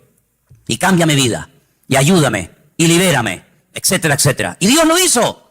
Y mucho tiempo después, o unos meses después, comencé a leer y a leer y a leer y a leer y a estudiar y a memorizar capítulos y capítulos de la Biblia. Y a través de la Biblia, pues claro, lógicamente fortalecí mi fe. Pero no fue primero la teoría y después la práctica. En mi caso fue al revés. Primero fue la experiencia, la práctica, y luego fue el conocimiento. Y por eso hay muchas personas que a veces titubean, porque claro, comenzaron a leer la palabra y después tuvieron una experiencia personal con Cristo. Pero cuando uno tiene una experiencia personal con Cristo, a mí no me mueve nadie de la fe que yo tengo en el Señor. Porque a mí los demonios que tenía no me los sacó ningún pastor. A mí me los sanó directamente mi Señor Jesucristo. Y el que me transformó la vida no fue una predicación de un reverendo o de un apóstolo, como ese radio se llame, sino que directamente mi Señor y mi Dios me liberó y me transformó y me rompió completamente. Y después comencé a leer su palabra. Y por eso hay gente que lee la palabra y después tienen la experiencia, si es que la llegan a tener. Y por eso a veces dudan de haber interpretado correctamente el texto y lo habré interpretado mal, y en vez de resulta que era así, resulta que era asado. Yo no tengo la más mínima duda. Yo he hablado con budistas, he hablado con gente que practica el Islam, he hablado con rabinos judíos de todo tipo, cerrados, abiertos, de toda índole. Y yo cada día estoy más firme en mi fe, porque a mí el conocimiento y la experiencia no me vino por lo que leí ni por lo que me enseñaron. Es que yo tuve un encuentro personal con Cristo. Yo era ciego y ahora veo. Entonces, cuando una persona tiene un encuentro personal con Cristo, que digan lo que digan, que hagan lo que hagan, que pase lo que pase, yo sé en quién he creído. ¿Cómo voy yo a negar que soy blanco? Hermano, si yo me subo a esta plataforma esta tarde y digo, hermano, ustedes me ven blanquito, pero yo realmente en el fondo soy negro. Usted dirá, bueno, hermano, usted de lo que quiera, pero usted se le ve por fuera y usted tiene piel blanca. No, mire, hermano, es que yo soy moreno, mulato y soy mujer. Pasa que ustedes me ven con otra visión. No puedo negar, yo no puedo negar lo que soy. Pues exactamente igual le digo espiritualmente. Yo no puedo negar que Cristo un día me sanó, me liberó y me transformó la vida. Y no lo leí en la Biblia, no lo leí en un libro, lo sentí, lo experimenté personalmente. Por eso cada vez que voy a Israel, cuando vengo más firme en mi fe. Y no es que voy allí y digo, ay, a lo mejor creía al revés de como yo era. No, es que me da igual. Porque yo no fui al convencimiento de la verdad por lo que leí, sino por lo que viví y por lo que experimenté. Y cuando una persona experimenta algo, no desde la teoría, sino desde la práctica, ese hombre y esa mujer no lo tumba, ni lo sacude nada, ni nadie. ¿Cuántos dicen amén? Si yo subo esta noche aquí a un hombre y subo a una mujer y le digo, hermano, explique lo que es un parto. Y ya, bueno, pues un parto, ¿no? Tienes dolores. Hay momentos como se rompen agua, se llama, ¿no? Corríjame porque yo en esto estoy fatal, Se rompen aguas, te entran dolores, empiezan a dilatar, no sé qué, no sé cuánto, tienen que llevar a la clínica y te suben allí en aquellos aparatos y te dice sopla, sopla, aprieta, no, ahora sí, ahora ¿sí o no? Qué malo soy, plegarse fatal. Asuman ustedes una mujer aquí que haya parido. Y dice, mira Manolo, cállate la boquita, anda. Un parto no tiene nada que ver con lo que tú has dicho. Tú estás hablando desde la teoría, desde lo que has oído, de lo que te han contado, pero yo he parido. Y un parto es esto y esto y esto. ¿Quién puede dar mejor una información de lo que es un parto? ¿Yo? ¿O una mujer que ha parido? Evidentemente una mujer que ha parido. Porque no lo habla desde la teoría, lo habla desde la realidad, desde el dolor. Lo habla desde la sensación de haber tenido esa criatura en su vientre y de haberlo sacado y ver la realidad de lo que es un parto. Y exactamente igual ocurre, amados hermanos. Hay gente que habla de Dios desde la teoría.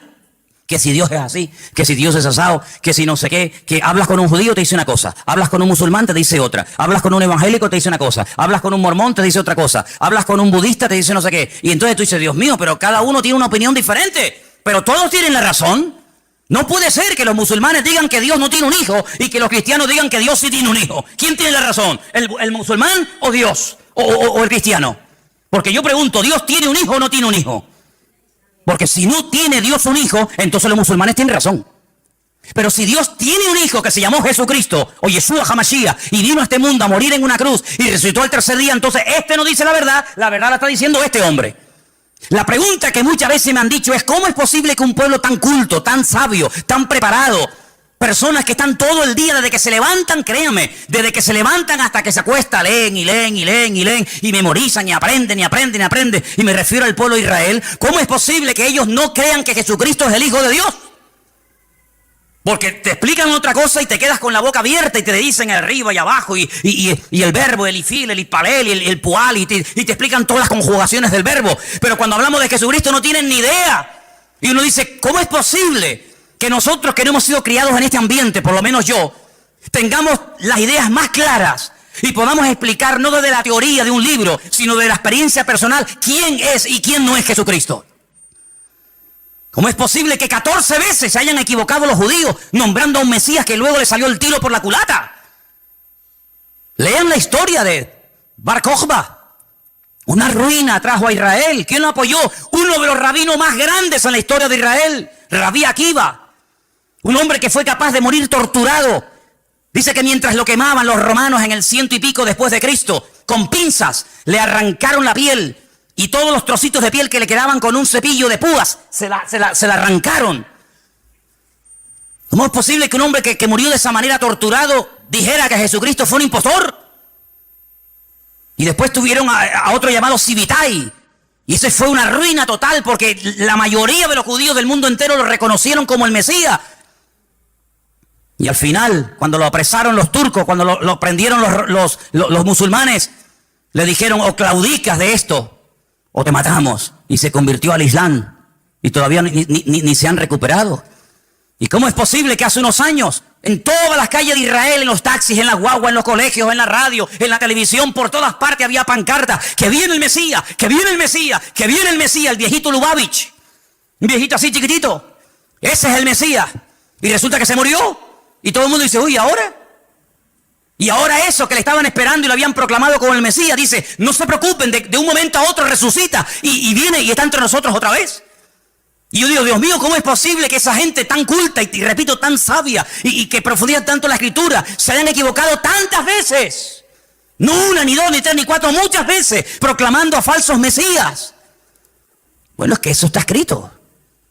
Eso no es producto de la casualidad. Es que eso ya lo profetizó el Señor en el libro de Isaías capítulo 29. Y quiero leértelo para que veas, es algo impresionante. Que lo que les ha ocurrido estaba escrito, estaba profetizado. Y no nos tiene que sorprender. Y dice en Isaías capítulo 29, a partir del versículo 10, ceguera e hipocresía de Israel. Fíjate qué curioso el capítulo, ¿no? Yo sé que los nombres de los capítulos no son, digamos, inspirados, originales, pero solamente se le llama a este capítulo la ceguera espiritual de Israel. Y mira lo que dice aquí. Porque esto se escribió antes del nacimiento de Cristo, no se escribió en el Nuevo Testamento. Ah, claro, eso lo escribió Pablo, lógico. Es normal que Pablo o Pedro o Juan o Santiago o Mateo digan eso. No, no, no. Esto lo escribió Isaías antes del nacimiento de Cristo. Cómo él proféticamente recibe la revelación de cómo iba a actuar esa gente. Y dice así: porque el Señor derramó sobre vosotros espíritu de sueño. Esto es un judío hablándole al pueblo de Israel. Dios derramó sobre vosotros espíritu de sueño y cerró los ojos de vuestros profetas y puso velo sobre las cabezas de vuestros videntes. Ah, ahora entiendo. Ahora entendemos, claro. Y os será toda visión como palabras de libro sellado. Por eso leen y leen y leen y leen y memorizan y aprenden y no entienden. El cual si dijere al que sabe leer y le dijeren, lee ahora esto, él dirá, no puedo porque está sellado. Y si se le diera el libro al que no sabe leer, le dicen, lee ahora esto, y él dice, es que no sé leer. Dice pues el Señor, escucha bien la explicación de Dios. Estas son las palabras de Dios al pueblo de Israel. Porque este pueblo se acerca a mí con su boca y con sus labios me honra, pero su corazón está lejos de mí.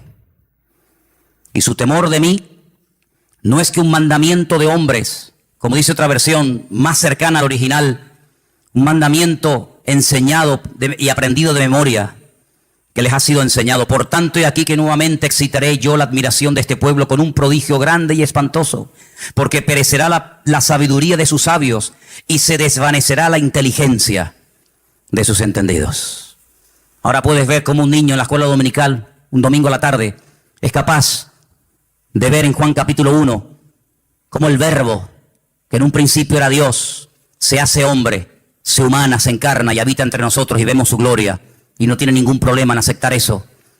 Y después te encuentras a un hombre que lleva 70, 80 años de su vida leyendo 16 horas por día la Biblia, de por la mañana hasta por la noche, y es incapaz de ver a Cristo en las Escrituras. ¿Por qué? Porque el profeta Isaías dijo, en los últimos tiempos derramaré un espíritu de ceguera en vuestros videntes, en vuestros profetas, en vuestros sabios, de tal manera que van a leer y dice como que no lo puedo leer porque no lo entiendo. Es como si estuviera sellado. Increíble, increíble. Ya sabemos que en los últimos tiempos el Señor tratará de una forma especial. Pero lo importante es que todos y cada uno de nosotros valoremos el hecho de haber podido entender el Evangelio. Porque haber entendido el mensaje, el propósito por el cual Cristo vino a este mundo nos ha cambiado la vida. ¿Sí o no? Cuando una persona encuentra la verdad, yo no tengo que buscar nada más. Créame, yo no tengo una insatisfacción diciendo, oye, estaré en la verdad, me habré equivocado, me habrá engañado esta gente. Y a veces resulta que yo he creído en esta iglesia evangélica y ahora resulta que estoy en la mentira, me he metido en una secta, me están comiendo el coco. A veces resulta que en vez de este camino era el otro. Ay, madre mía. Es que yo sé en quién he creído. Yo no me convertí a la iglesia evangélica. Yo no soy representante de la iglesia evangélica. Yo soy embajador de Cristo y Cristo fue el que cambió mi vida. Y me reúno aquí porque con ustedes me siento a gusto y porque creo que todos tenemos una experiencia en común. Pero si así no fuera, probablemente buscaría otro lugar donde poder congregarme, pero no porque me haya convertido a una iglesia llamada iglesia evangélica. Yo no me he convertido a nadie, ni he cambiado de religión. Yo he pasado de muerte a vida, porque Cristo ha perdonado todos mis pecados y de ahí no me muevo ni a palos. ¿Cuántos dicen amén? Y por eso tenemos que tener bien claro, ahora que se nos está yendo el año, ahora que estamos llegando a la recta final, ¿estás hoy más firme en tu fe que el 1 de enero? ¿Estás hoy más firme, más bien anclado en las cosas del Señor que hace 4 o 5 meses atrás? Espero que sí. ¿Cuántos dicen amén? Quiero leerles un versículo en esta tarde. Y antes de buscar ese texto que se encuentra en Apocalipsis, en el capítulo 3, déjenme que les diga algo. Cuando uno empieza a leer la Biblia desde el principio, uno se va a dar cuenta de que cuando Adán y Eva pecaron, y ahora hablaremos un poquito de esa mujer también, quedaron desconectados del Señor. Desconectados completamente. Todo cambió, todo. Aquel hombre y aquella mujer eran perfectos. Y usted y yo no somos perfectos, sabíamos eso, ¿no? Si te crees perfecto, díselo a tu mujer a ver qué te dice y ya verás cómo te recuerda que no lo eres. Así de claro. Qué maravilla el ojo humano, ¿eh? Qué maravilla poder ver en colores. Porque nosotros vemos en colores, ¿sí o no? ¿Usted ve en colores? Hay algunos que confunden, ¿no? El rojo con el verde con el amarillo, pero generalmente el hombre ve en colores. Vemos en 3 dimensiones. Podemos ver de cerca, de lejos, enfoca de una forma maravillosa. Pero usted sabe que de todo lo que hay aquí que se podría llegar a ver, solamente vemos el 1%. Nuestro ojo solamente percibe el 1% de todo lo que podríamos llegar a ver. Adán veía al 100% sin ningún problema. Veía a los ángeles, Veía el mundo espiritual y natural de una perfección tremenda. ¿Qué le parece? El cerebro del ser humano dice que está dividido en dos y que solamente funciona una parte. Yo a veces hasta lo dudo que funcione esa parte.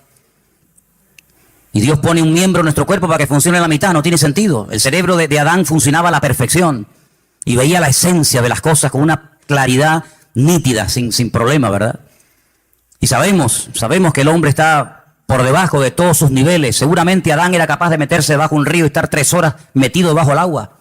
Y veía perfectamente, porque era un ser perfecto, completo, no le faltaba nada. Probablemente, sabe Dios, hasta con el pensamiento podría trasladarse de un lugar a otro y volar. Yo qué sé lo que aquel hombre podía haber llegado a hacer. Sin embargo, el pecado lo deterioró todo. El pecado lo reventó todo. No somos ni la sombra de lo que un día el Señor creó. El mundo era perfecto, el mundo que tenemos no es perfecto. Vayan a Madrid ahora, van a ver esa capa, esa nube negra encima, ¿verdad? El otro día las imágenes de Pekín, los pobres chinos con máscara, allí ahogándose, asfixiándose. Este mundo no tiene nada que ver con el mundo perfecto y maravilloso que el Señor creó. Pero a pesar de la rebelión y del pecado del hombre, Dios proveyó un sistema, y eran los sacrificios. ¿Y qué hace Abel? ¿Presenta un sacrificio para quién? Para él. Él tiene deseo de acercarse a Dios y presenta un sacrificio para él, pero no lo podía hacer para otra persona. Pero cuando avanzamos en la historia, vemos que llegamos a Egipto y vemos que ya Dios dice, bueno, ahora no solamente el hombre puede acercarse a Dios a través de un sacrificio de animales, sino que ahora el papá, el cabeza de la casa, puede presentar un sacrificio para la familia. Y dice que sacrificaban un cordero para toda la familia. Así que de uno individual pasó a toda la familia. Y después resulta que cuando seguimos avanzando en la relación con el Señor, encontramos que una vez al año se mataba un cordero para toda la nación. Así que pasamos de uno, pasamos a la familia, y de la familia pasamos a la nación. ¿Pero de qué nación estamos hablando? De la nación de Israel. ¿Y todas las demás? No entran, están fuera del pacto, están fuera. Pero cuando vino el Señor Jesucristo, ¿por quién vino a morir? Por toda la raza humana. Y ahí entramos tú y yo, queridos hermanos, los que estaban, los que aún no habían nacido. Y por eso yo te pregunto, en estos últimos días, en estas últimas semanas que nos quedan para concluir este año 2015, ¿tú has tenido ya tu encuentro, tu experiencia personal con Cristo? ¿O simplemente lo que estás aprendiendo y creciendo en el conocimiento? Está bien todo eso, pero lo importante no solamente es saber muchas cosas, sino tener tu experiencia con el Señor. Porque si mañana nos quitan las Biblias, si mañana nos cierran los templos, y ya no podemos depender de un culto, de una predicación o de un pastor, ¿qué va a pasar con nosotros? Nada. ¿Por qué? Porque estamos conectados a través de nuestra propia experiencia con la fuente de la vida, porque tenemos nuestra propia experiencia con Cristo. Y ya no dependemos de un pastor, de una iglesia, de un predicador, del internet, sino dependemos directamente de nuestro Señor Jesucristo. ¿Tú tienes esa línea directa con Él? ¿Tú lo conoces como tu Señor y como tu Salvador? ¿O como el Dios que aquí se predica? Porque hay gente que dice, no, es que cuando hablan de nosotros, dicen, sí, porque ustedes creen en no sé qué y se quedan como al margen. No, yo no hablo de ustedes, yo hablo de si tú conoces al Dios vivo y verdadero. ¿O es que acaso el Dios del evangélico es diferente al Dios del católico? ¿No hay un solo Dios? Bueno, pues a ese único Dios del cual hablamos y predicamos, ¿lo conoces personalmente? ¿Tienes un encuentro con Él? ¿O para saber algo de Él tienes que buscar en Mateo? ¿O para saber algo de su esencia y de su carácter tienes que ir a los Salmos o al Apocalipsis o por aquí por allá? No, no hace falta que vaya por aquí por allá, porque yo sé quién es y conozco a mi Padre y sé lo que le agrada y lo que no le agrada. La gente más espiritual, la gente que más creció en su relación con el Señor, nunca leyeron la Biblia porque no la tenían. Abraham no leyó nunca la Biblia. Jacob, Isaac, José, personas que nunca leyeron la Biblia. Pero ellos conocían a Dios, no por lo escrito, sino por lo que habían experimentado. Y José era capaz de rechazar a la mujer de Potifar, diciendo, ¿cómo voy yo a pecar contra mi Dios? Pero hijo, ¿dónde está escrito que eso es pecado? Aquí en mi alma está escrito, porque yo conozco la voz de mi Señor y sé lo que le agrada y lo que no le agrada, aunque nunca haya leído la Biblia y aunque nunca me haya congregado en ninguna parte. Yo conozco a mi Dios y sé que a mi Dios eso no le agrada. Y eso es a lo que tenemos que llegar, hermano. A tener un encuentro personal con Cristo. Y por eso, hoy comí, hoy cené, hoy vengo vestido, pues mañana me voy a levantar con la seguridad de que se va a volver a repetir otra vez lo mismo. ¿Por qué? Porque grandes son sus fidelidades cada mañana y cada día. ¿Cuántos dicen amén? Apocalipsis capítulo 3, el texto que les quería leer, dice que Él, por cuanto hemos guardado su palabra y no le hemos negado, ni con los hechos, ni con las palabras, nos guardará de la hora de prueba que ha de venir sobre todas las naciones de la tierra. El otro día, creo que lo comenté y termino, decían que en los estatutos, en las leyes de la ONU, hay un artículo que dice que cuando 5 naciones pelean, cuando 5 naciones, digamos que entran en un conflicto bélico, en ese artículo se encuentra la expresión de que ya se puede hablar de una tercera guerra mundial. En este momento hay 10 naciones, no 5, 10 naciones peleando contra un enemigo en común. Y por eso ellos dicen que oficialmente ya se puede decir, ya se puede declarar que estamos ya en una tercera guerra mundial, donde Inglaterra, Francia, Estados Unidos, Rusia, Arabia Saudita, etcétera, etcétera, ya han entrado en un conflicto que no tiene marcha atrás. Estamos en la recta final no solamente del 2015, estamos en la recta final de la historia de la humanidad. Y en estos últimos tiempos, el Señor todavía sigue llamando a los corazones de los seres humanos. En estos últimos tiempos todavía el Señor tiene interés por ti y por mí. Yo no sé qué ha visto en nosotros, pero Dios no va a parar hasta que tú le entregues tu vida y hasta que tú le entregues tu corazón al Señor. Y yo doy gracias a Dios de que Él se ha empeñado en salvarme, de que Él se ha empeñado, está empecinado en transformar mi vida. Claro, uno siempre se escuda, ¿no? No, es que yo soy no sé qué, es que no. Mira, solamente sé una cosa. Da igual dónde hayas nacido, da igual la religión que hayas practicado, o tal vez ninguna. La cruda realidad es que todos delante de Dios estamos desnudos y todos urgentemente le necesitamos. No hay un verdadero cambio. Una persona puede cambiar y estar una temporada buena, pero eso no es lo que yo buscaba. Porque yo también, cuando estaba sin Cristo, también tuve mis buenas temporadas. Fueron las mínimas. Pero aquí lo que queremos no es solamente cambiar, dejar ciertas y determinadas cosas, o hábitos, o sustancias, o me da igual. No. Aquí lo que queremos es cambiar de vida. Y no se puede cambiar de vida, no se puede estar permanentemente sin meter la pata, perdonen la expresión, no se puede estar permanentemente, digamos, viviendo en victoria y en bendición, no se puede, es imposible. Y usted dice, bueno, ¿qué esperanza me está dando este hombre? Humanamente, ninguna. No hay posibilidad de cambiar, solamente a través de Cristo Jesús. ¿Cuántas personas lo han intentado? Curas de sueño, acupuntura, de todo lo que te puedas imaginar. Tarde o temprano vuelven otra vez al mismo rollo. Porque no hay libertad verdadera hasta que conozcas a Cristo Jesús. No te hablo de la iglesia. Si usted busca otra iglesia que le guste más, que te guste por lo que sea, váyase a esa, no tenga problema. Usted váyase a donde mejor se encuentre. Pero no te olvides que las iglesias no están para cambiar a nadie, sino para decirte quién es el que cambia. Y el que cambia es nuestro Señor Jesucristo. Cierra tus ojos ahí donde estás.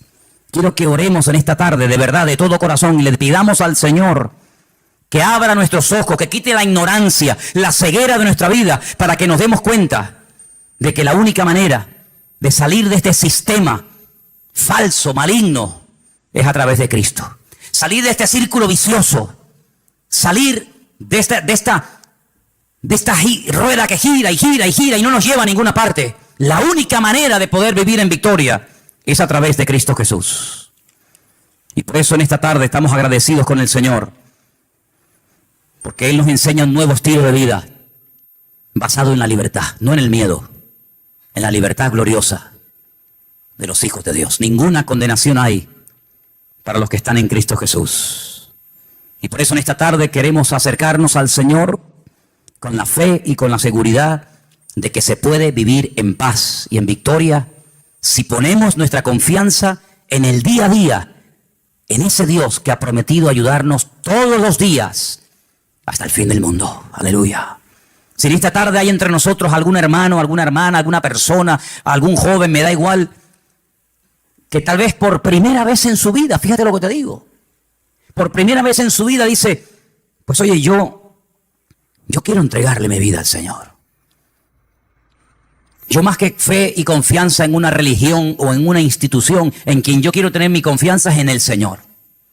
Porque uno oye cada cosa de los que se dedican a la religión que te quedas con la boca abierta. Pero yo no te hablo de religión, yo te hablo del Señor.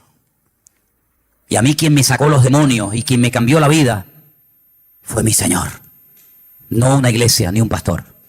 Y yo te hablo de ese Señor que te ama y te quiere liberar y te quiere bendecir. Si tú le quieres entregar tu vida a Él, ahora es el momento y el lugar idóneo para decir, yo le entrego mi vida a Jesucristo. ¿Hay alguien?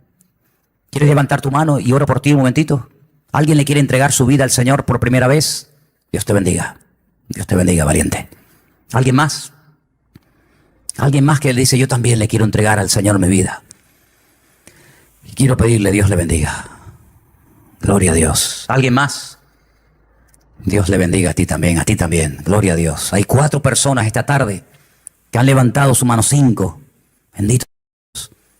Que le están diciendo al Señor, Señor, yo quiero cambiar de vida. Ahí donde estás, no hace falta ni que te levantes.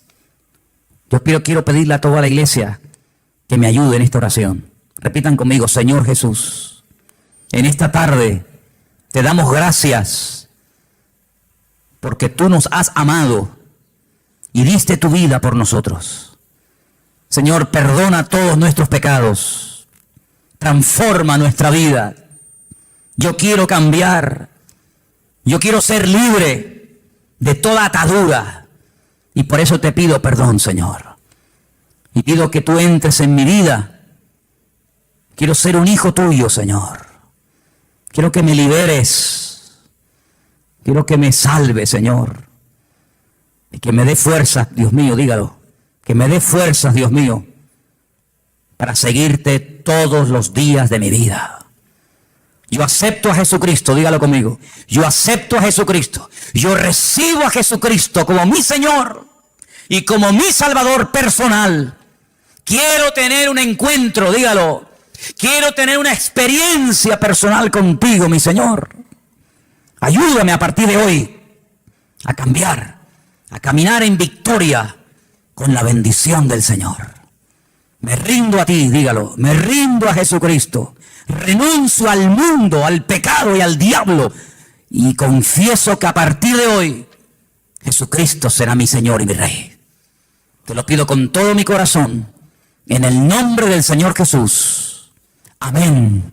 Y amén. Fuerte ese aplauso al Señor. Aleluya. Dígale gracias, Dios mío. Aleluya.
mind sitting here for hours as I wish for this to start. I set my standards high in hopes they will not fall apart.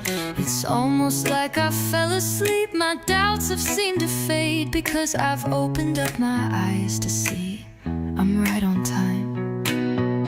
When the world is crumbling all around you, when everything is gray, no more illusions, and you feel the gravity pulling you closer to the ground. Take me, take me. It's so predictable, I knew it all along, and I just wanted to take you home. You went into your head, and I've been doing fine, but you're just wasting my time. I'm in the deeper end, and I'm not gonna wait. You can't pretend that you were alright when you're bleeding. You think it's over now, but you've been dead wrong, and I am laughing along. When the world is crumbling all around you, when everything is gray, no more illusions, and you feel the gravity pulling you closer to the ground. Take me, take me. It's so predictable. It's so predictable.